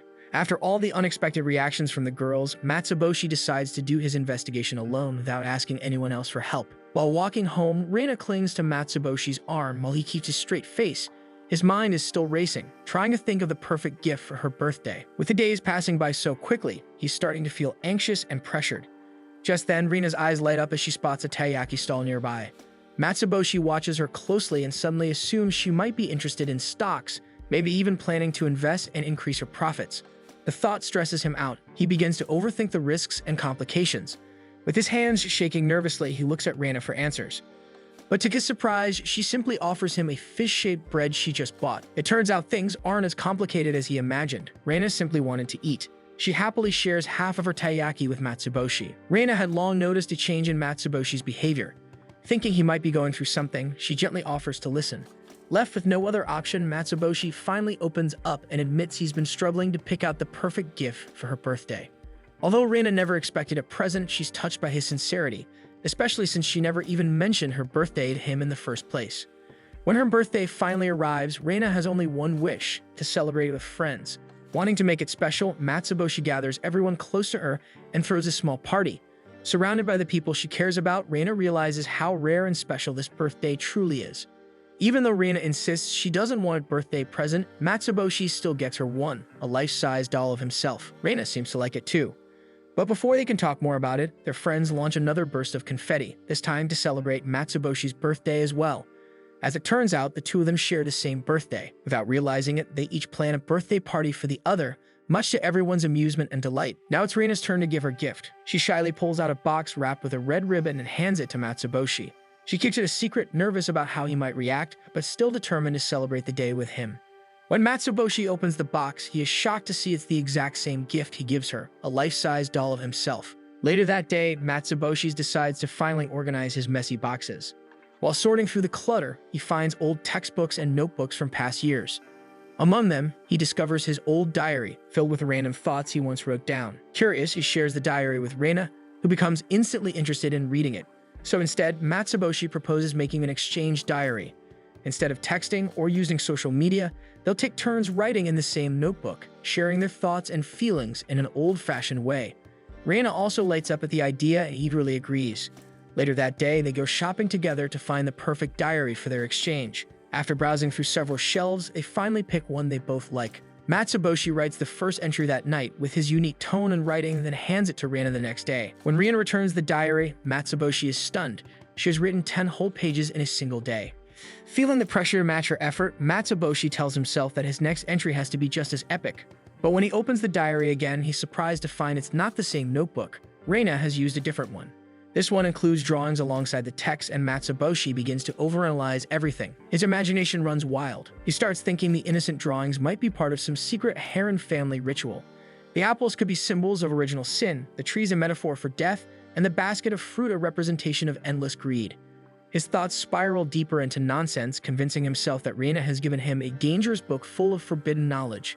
Ripping the diary, Matsuboshi wonders if he's now burdened with a secret he was never meant to know. The next day in class, Matsuboshi greets Reina and hints to her about the secret information he discovered. With a serious face, he assures her that no matter what happens, he'll stay by her side. Reina, caught off guard by his unexpected kindness, blushes deeply and becomes flustered, unsure how to respond. Just as Matsuboshi is about to return the diary for their daily exchange, Reina surprises him by pulling out another notebook, their actual diary. It turns out the one Matsuboshi has been holding is Ren's notebook. Apparently, Ren had gone apple picking recently, and the drawings inside were just from that trip. In that moment, Matsuboshi realizes he had been completely overthinking everything. There were no rituals, no hidden messages, and definitely no human sacrifices, just a big misunderstanding. Later that day, the friend group, led by Ishikawa, gathers together as he proposes an activity for the upcoming holidays. They're planning a group Christmas party, but Matsuboshi speaks out, hoping he and Reina can spend Christmas alone since they'll be their first together. Though flustered by the way he says it, Reina agrees. She wants to spend the holidays with him too. Their friends are understanding and give their blessings, letting the two plan something special. That day, Matsuboshi and Reina search online for the perfect Christmas date spot. They even flip through magazines looking for romantic recommendations. That night, back at home, Reina seems a bit restless as she prepares for Christmas. She tries on several outfits in front of the mirror, wondering what would be best. But after some time, she simply stares at herself and decides she'll just be herself this Christmas. The next day, Matsuboshi waits excitedly for Reina when she suddenly calls out to him from behind. She's wearing a cozy winter outfit and has even changed her hairstyle, which instantly catches his attention. Matsuboshi can't help but compliment how beautiful she looks. They head to the place they planned together, a festive plaza with a towering Christmas tree glowing in the center. The lights sprinkle and snow fills the air, but despite the magical view, Reina seems a little off. She looks tired and isn't as cheerful as usual. Concerned, Matsuboshi looks at her closely and gently holds her face. Reina closes her eyes, thinking he's about to kiss her, but instead he places his hand on her forehead. Just as he suspected, she has a fever. Matsuboshi's expression turns serious as he realizes Reina is sick and needs to take care of her first. Because of Reina's condition, the two decide to head home. However, Reina is hesitant. She doesn't want to ruin their plans just because she's sick. But even as she speaks, she's already swaying on her feet, clearly about to faint from pushing herself too hard. Seeing this, Matsuboshi gently insists that they go home. He tells her not to worry, they still have plenty of time to make new memories. Then, without another word, he wraps his scarf around her and lifts her onto his back to carry her home. Arriving at Reina's home, she tells Matsuboshi that she's alone today. Eru and Ren are out with friends, so Matsuboshi decides to take care of her. He carries her up to her room and gently lays her in bed as she falls asleep peacefully. Even though their plans for the day didn't go as expected, Rina's health is what matters most, and she quietly thanks Matsuboshi before drifting off. As he looks around her room, Matsuboshi's eyes land on a piece of paper on her desk. It's a flyer from a college. He stares at it curiously, but before he can think more about it, Reina lets out a soft sigh, catching his attention. When he turns to check on her, she opens her eyes slightly, then suddenly wraps her arms around him and pulls him into bed with her. Apparently, she thinks she's hugging the life-size doll of Matsuboshi, unaware that this time, it's the real one. Reina doesn't seem to let go at all, clinging tightly to Matsuboshi in her sleep. He wouldn't mind if not for the sudden sound of a voice coming from downstairs. It's not Eru's or Ren's, so it must be her parents. Panicking at the thought of being caught in Reina's room, Matsuboshi knows he has to act fast. When Reina's mom comes up to check on her, she finds Reina hugging the life-size doll, while Matsuboshi sits stiffly on the side, pretending to be another doll. He holds his pose as long as he can, with his heart pounding, but the act doesn't last. Eventually, Matsuboshi breaks character and confesses his presence. To his surprise, Reina's mom doesn't get angry. Instead, she smiles warmly and simply thanks him for taking care of Reina. The two of them decide to take the conversation downstairs over some drinks. Although Reina's mom keeps telling Matsuboshi not to be nervous, she's clearly shaking too, so Matsuboshi ends up telling her the same. Reina's mom explains that she rushed home upon hearing her daughter had a fever. She was worried the situation might disappoint Matsuboshi, but he admits that spending Christmas like this isn't disappointing at all. In fact, he's been wanting to meet her for a long time.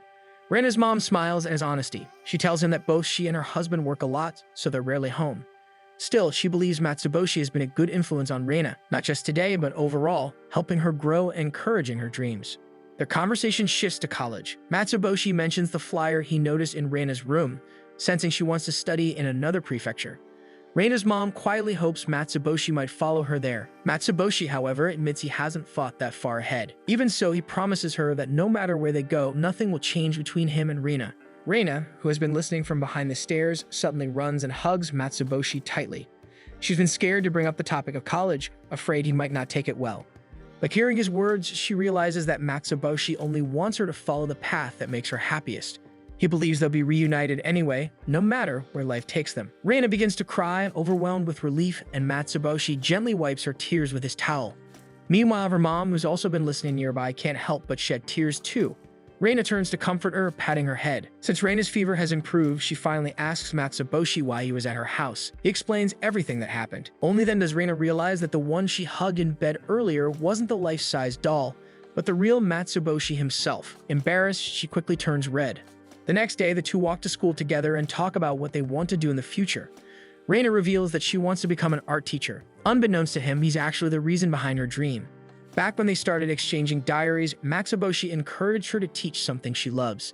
He believed that doing so would help her enjoy her work and build her confidence. Without realizing it, Matsuboshi helped Reina discover what she truly wants for herself.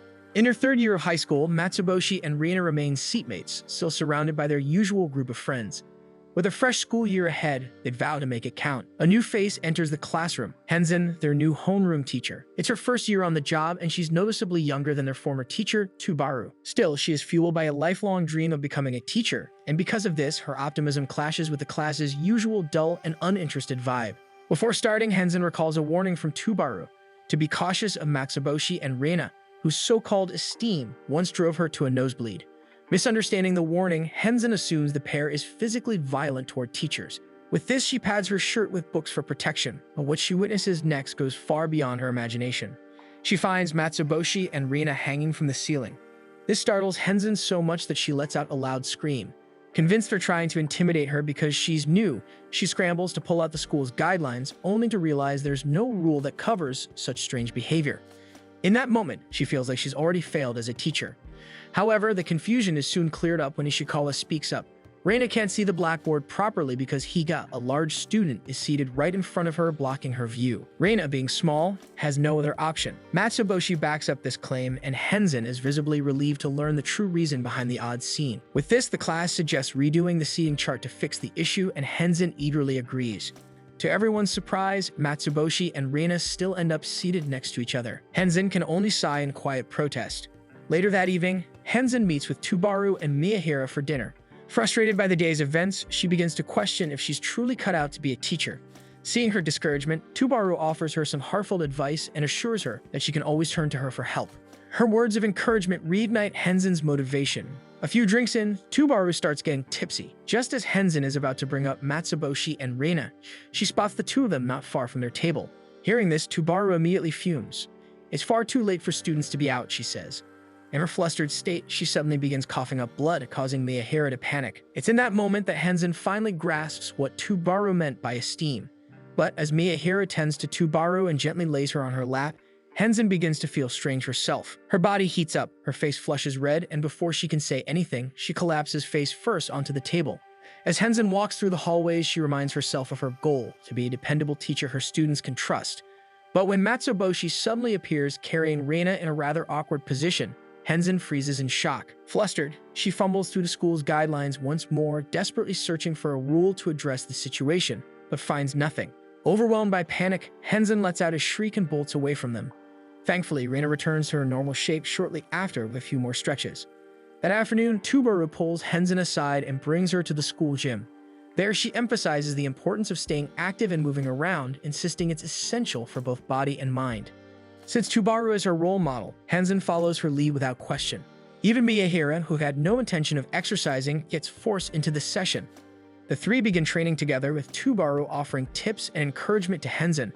Before long, they're all completely worn out from the workout. As they rest, Miyahira, exhausted, lies down with her head in Tubaru's lap while Tubaru gently helps her drink water. Tubaru starts sharing more advice with Henzen, but she isn't listening. Instead, Henzen finds herself captivated by the sight in front of her, feeling something strange stir inside her. Henzen's thoughts are interrupted when Mitsuki approaches her. Tubaru takes the chance to remind Mitsuki about her post-graduation plans to study abroad. Though Mitsuki remains uncertain, Tubaru lightens the mood by challenging her to a sparring match in the boxing ring, an invitation Mitsuki accepts. Once inside the ring, Mitsuki throws quick, determined punches, but Tubaru effortlessly dodges each one with a calm, unreadable expression. Watching from outside, Henzen can't help but be impressed by the contrast between the two. Tubaru casually explains that her reflexes were honed for the exhausting daily scenario of surviving Matsuboshi and Reina's esteem during the previous school year. As Mitsuki begins to falter in the ring, Tubaru calls out her hesitation. She tells Mitsuki that if she continues to doubt herself, she might not be ready to go abroad at all. Just then, Riku enters the gym and enthusiastically cheers for Mitsuki. Hearing her voice throws Tubaru off guard. She suddenly recalls how close Mitsuki and Riku have grown. In that moment, Tubaru realizes the root of Mitsuki's doubts, the fear of being separated from her friends. The thought of long-distance friendships weighs heavily on her. As Tubaru reflects on this, the overwhelming emotion triggers a powerful surge of esteem. Tubaru doesn't even need to be hit. Her nose begins to bleed and she dramatically passes out in the ring, defeated by sheer sentiment. Their sparring ends with Tubaru collapsed on the floor and Henzen rushes over to check on her while Riku quickly embraces Mitsuki. Witnessing the scene, Henzen once again feels the heat of esteem rising within her. Afraid her students might see her lose composure, she hides her face in embarrassment. The following day, the class begins their one-on-one career path consultations. Henzen sits at her desk. To her surprise, the first student to approach is Mitsuki, who suddenly drops down from the ceiling. Unlike Matsuboshi and Reina, who are more infamous for causing Tubaru's nosebleeds with their chemistry, Mitsuki has more tendency of being violent, so Henzen keeps her guard up. As Henzen pulls out her file, she discovers that Mitsuki is actually considering a degree in beauty overseas. Despite this, Mitsuki's face is clouded with uncertainty. She's torn between attending a beauty school or pursuing sports instead. Henzen listens carefully and agrees that while she received multiple scholarship offers in sports, and it would certainly make others proud, the choice must come from Mitsuki herself. She needs to know what she really wants. At that moment, Mitsuki recalls a childhood memory, and for a while, everything becomes clearer. She finally makes her decision. Seeing this, Henzen offers a gentle piece of advice about the reality of being far from friends and how that distance doesn't lessen their bond. Her words seem to work as Mitsuki ease her doubts. Just when Henzen begins to feel proud of herself for finally doing something right, she sees Mitsuki walk out of the room in tears. Reina quickly comforts her with a soft pat on the head, and that's when Henzen loses her composure. The overwhelming wave of esteem hits her hard.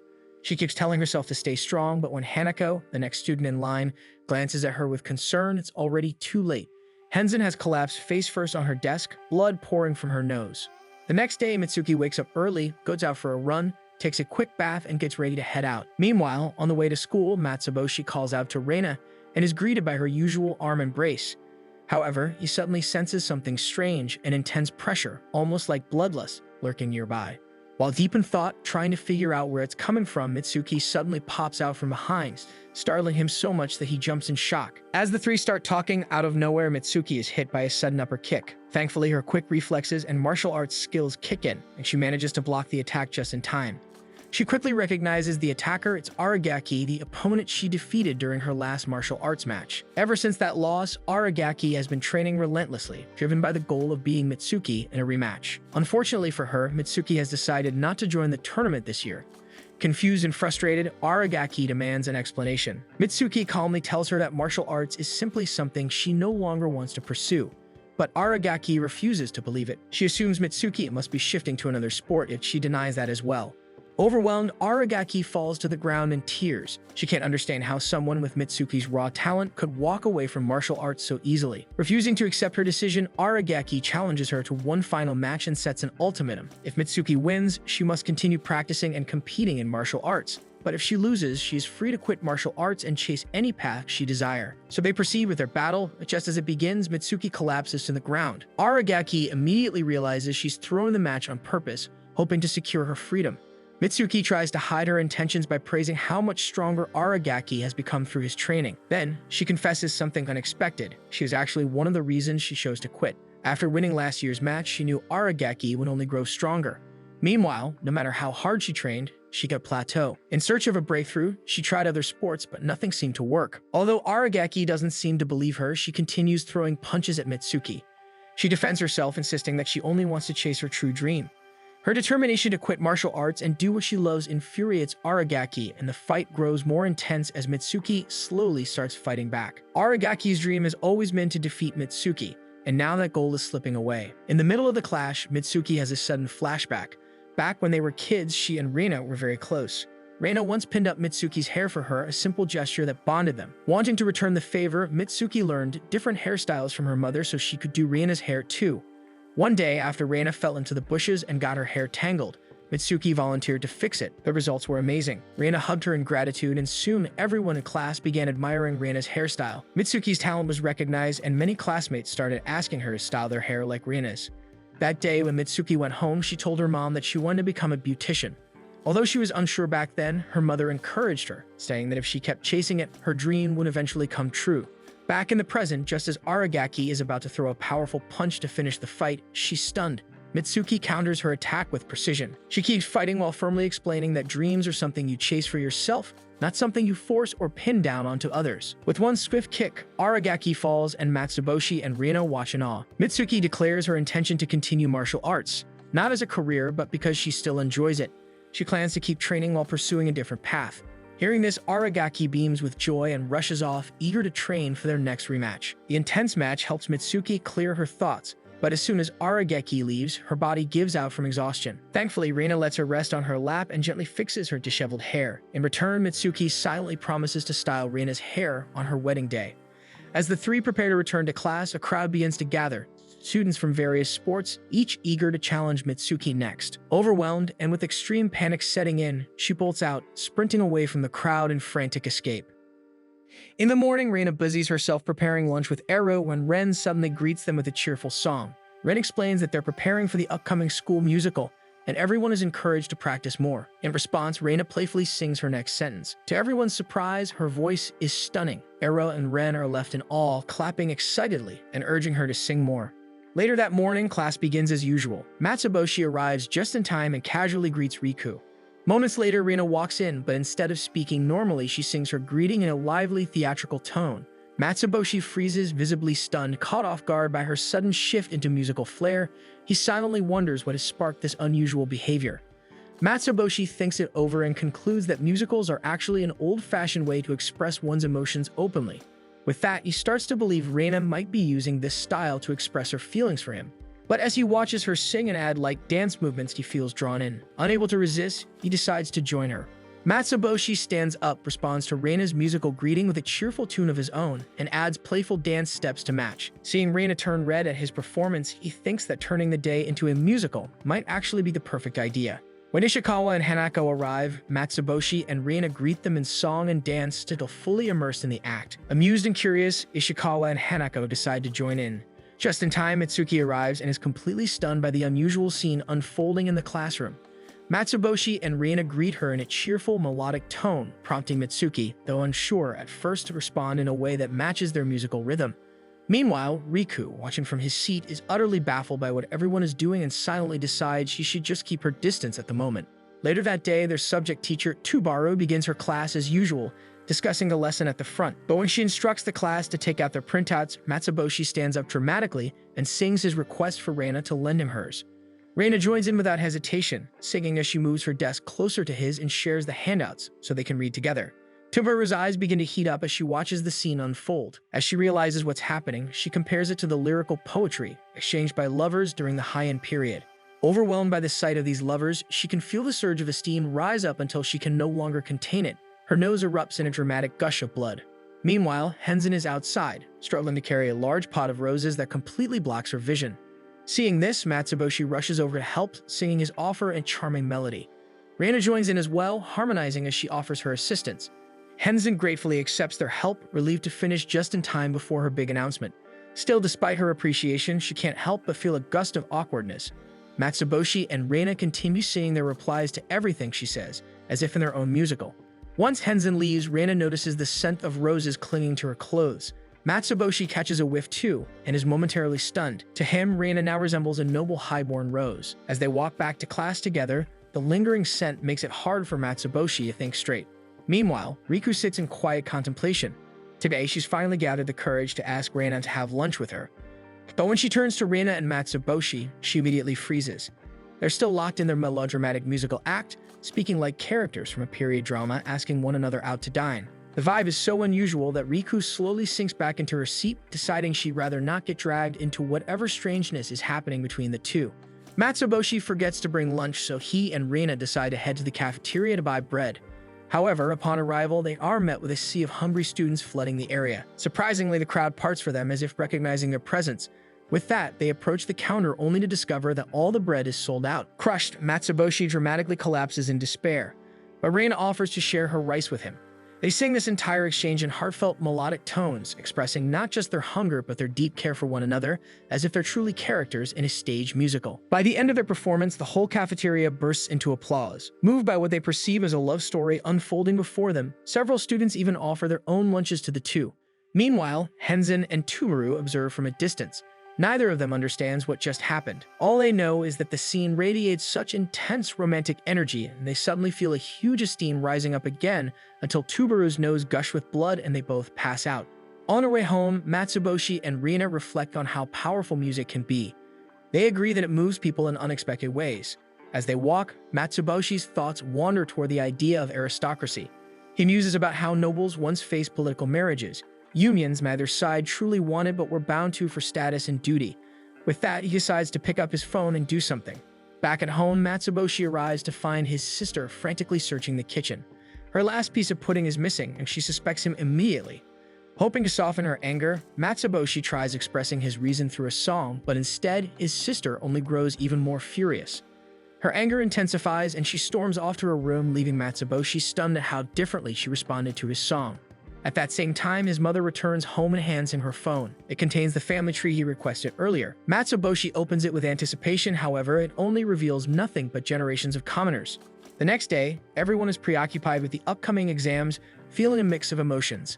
Amid the tension, Riku sees an opportunity. This could finally be her chance to experience a group study session with her friends, something she's always dreamed of. Excited, she approaches Matsuboshi and Reina first, and both agree to the idea. With this, Riku invites more friends, calling out to Hanako and Ishikawa. While Ishikawa initially hesitates, Hanako cheerfully volunteers to go with him, leaving him no choice but to join in. After school, the group gathers as planned, but the atmosphere turns out differently than Riku imagined. Everyone is intensely focused on studying, which she did not expect. To make things worse, Mitsuki, her closest friend, is absent, leaving Riku without someone to talk to or share her thoughts with. Feeling like everything was a waste of time, Riku quietly bursts into tears. Ishikawa notices her, and sensing her sadness, pretends to be exhausted from studying. To lighten the mood, he suggests they take a break and play a game. Luckily, Riku came prepared and brought a board game with her.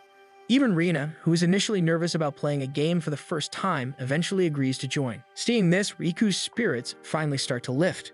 To determine the playing order, they decide on a quick round of rock, paper, scissors. Hanako wins and goes first, landing on a lucky block in the game. Ishikawa follows, but his turn doesn't go as well. He loses a large amount of in-game money. Matsuboshi helps guide Riina, who surprisingly picks up the game quickly and even gets lucky on her first spin. Matsuboshi, on the other hand, isn't as fortunate. Riku finally gets her turn but ends up unlucky as well. As the game progresses, the players transition to the latter part of the board where they begin receiving job cards. Hanako lands a stable job as an office worker, while Ishikawa scores as an athlete, earning more than Hanako. Reina's good fortune also continues as she becomes a high-paying animator. Matsuboshi draws a job card for an inspector, while Riku, feeling hopeful, eagerly awaits her turn. But to her dismay, she ends up losing money instead of securing a job. The group soon reaches a fork in the game, the normal path, which is safer, and the spicy path, filled with chances of both great rewards and devastating losses. Hanako, choosing safety, takes the normal path and earns a small bonus. Ishikawa follows her route but unfortunately lands on a bad space, going back 4 spaces into the game. Reina, on the other hand, boldly chooses the spicy path and hits the jackpot. Her net worth multiplies by 10, making her the richest player in the game. While Reina's good fortune continues to soar, Matsuboshi seems trapped in a streak of bad luck, losing money at nearly every turn. As the game progresses, Reina accumulates wealth round after round, and the gap between them grows wider. Yet Matsuboshi remains determined not to lose heart. He gathers his focus, trying to keep up with Reina. At last, fortune seems to smile on him as he lands on a job-changing card. The options include high-paying professions like lawyer or doctor, but Matsuboshi, thinking unconventionally and with Reina's progress in mind, chooses a riskier path, being a gambler. His friends question his decision, but Matsuboshi insists it's a profession that comes with both risk and reward. As he spins the wheel, the tides finally turn. To everyone's surprise, he earns millions at every chance, the money stacking up rapidly in front of him. Eventually, the group reaches a mandatory stop at the casino, where players can place high-stakes bets with the chance to either win big or suffer heavy losses. Hanako, playing it safe, chooses to skip her turn. Ishikawa also follows, avoiding the risk. Even Reina, despite her massive fortune, decides not to gamble. But when it's Matsuboshi's turn, he stuns everyone by going all in. With a serious look, he places his entire 20 million yen on the line. Not stopping there, he even wagers his apartment as collateral and borrows an additional 40 million yen from the bank.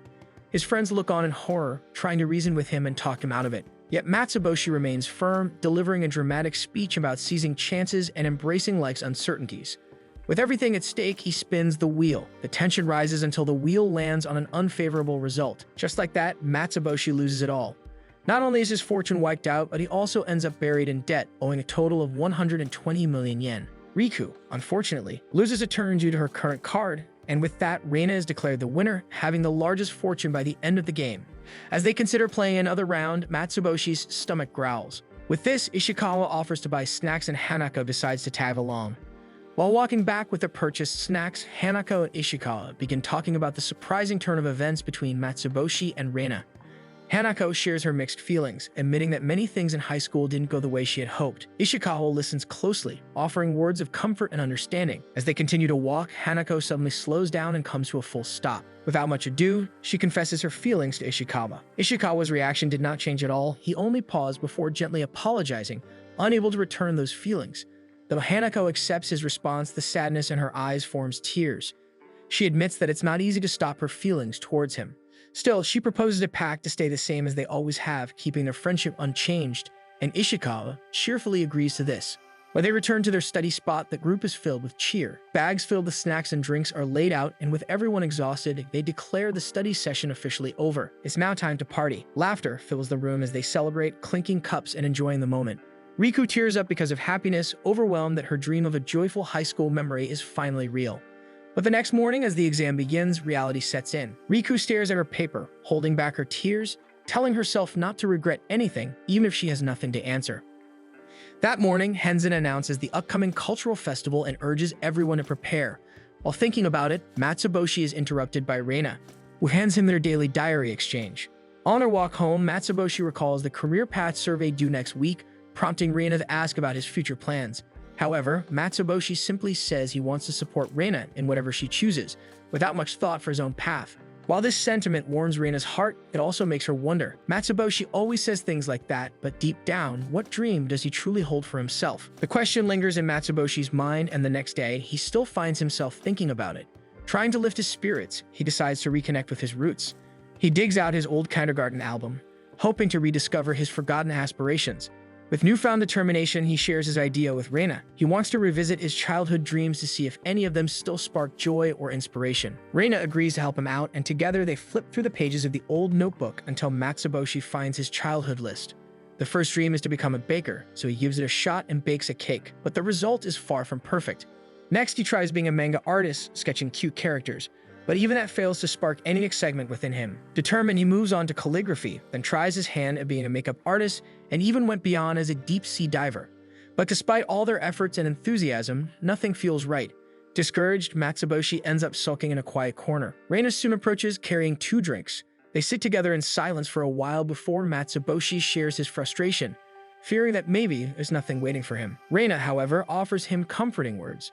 She reminds him that it was him who helped her realize her own dreams, so he should not be discouraged. Reina looks up to Matsuboshi, admiring how considerate, kind, and supportive he always is. His presence in her life has guided her through uncertain moments, and because of this, she dreams of becoming a teacher, someone who can be just like him. With all the ways Matsuboshi has helped her, Reina hopes he won't give up on himself so easily. Later that day, back in class, Hanako, who's leading their cultural festival preparations, announces the chosen activity, a chic cafe. With the concept decided, the next step is dividing responsibilities. For cooking and desserts, Reina volunteers. For costumes, Reina also knows how. When interior decorations come up, Reina is chosen once again. Matsuboshi quietly observes her take on each role with confidence and grace. Seeing Reina so sure and capable makes him admire her even more. However, the class can't rely on Reina for everything. Hanako then makes a bold suggestion. Reina should become the director of their cafe project. This way, she could oversee the entire operation rather than shoulder every task. Reina hesitates at first, unsure if she's ready for the responsibility. But Matsuboshi sees the opportunity as a perfect stepping stone. If she wants to be a teacher one day, then leading the class now is a meaningful start. Their classmates agree, offering their encouragement and support, which helps lift her spirits. Matsuboshi tells her to follow her heart. After taking a moment to reflect, Reina finally accepts the role and everyone cheers her on, ready to help however they can. As preparations begin, the classroom fills with energy and movement.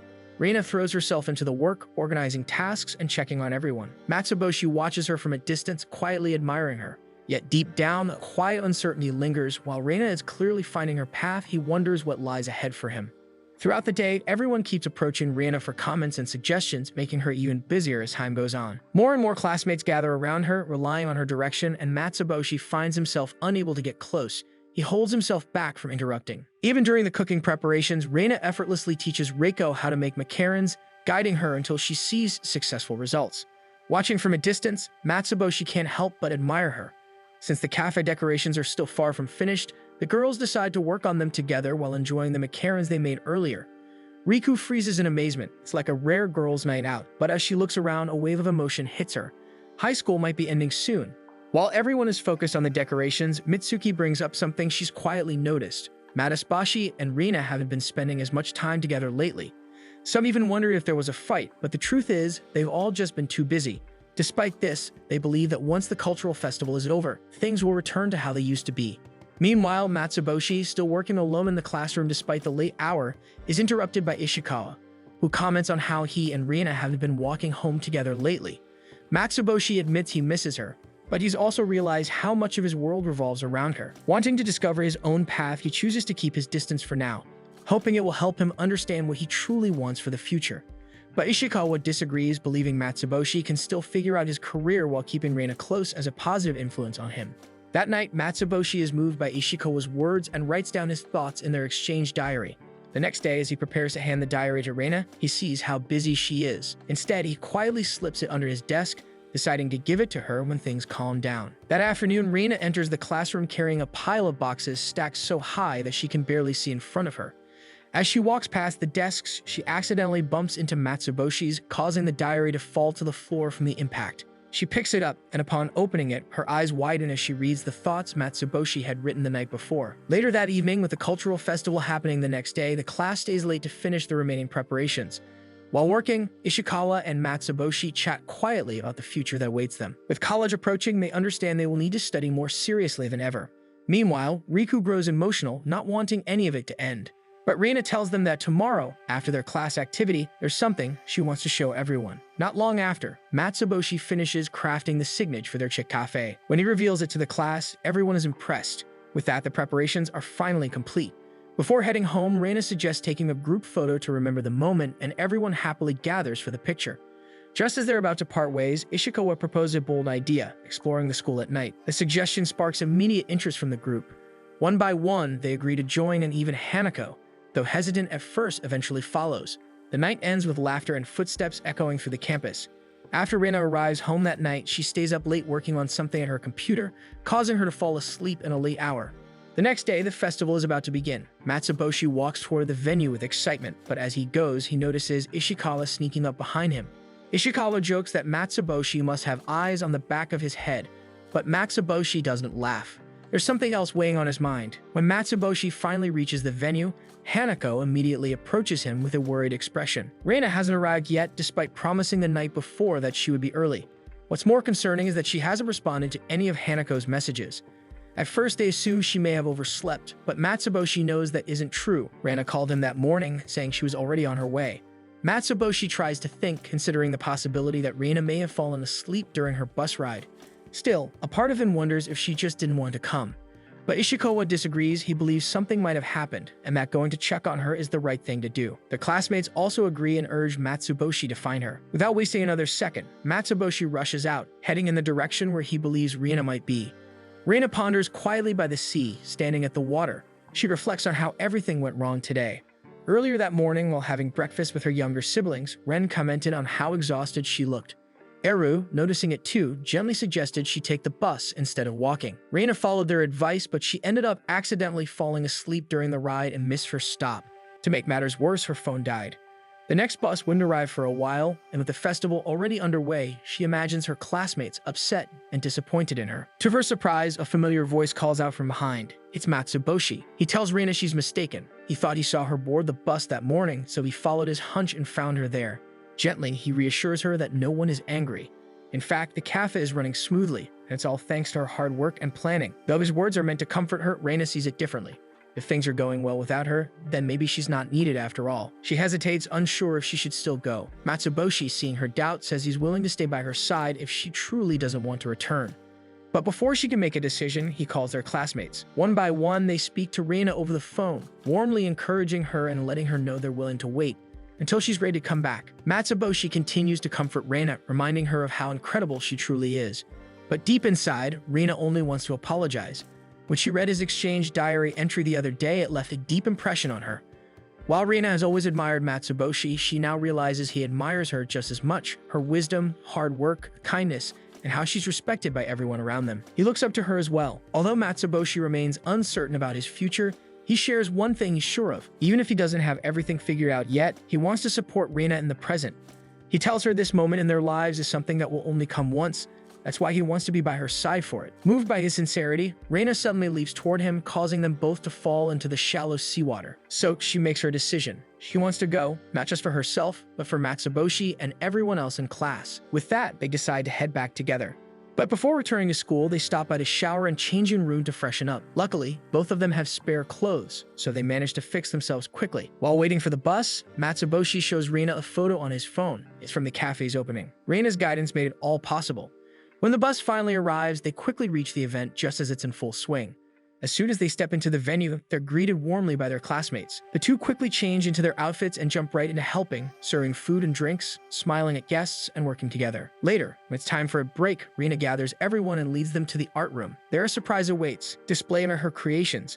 Artwork she's been working on for some time now. She says she's always wanted to do something like it, and the place allowed her to display some in there. Now for the main event, Reina switches off the lights, leaving only the glow of the projector. The screen lights up with a video she created, a documentary filled with photos and clips she quietly took over the school year. It's a remembrance of their time together. Reina says it's something they can look back on, even when they go their separate ways. As the video plays, the room grows quiet with mixed emotions. Whatever the future holds, their bond as friends will remain unchanged.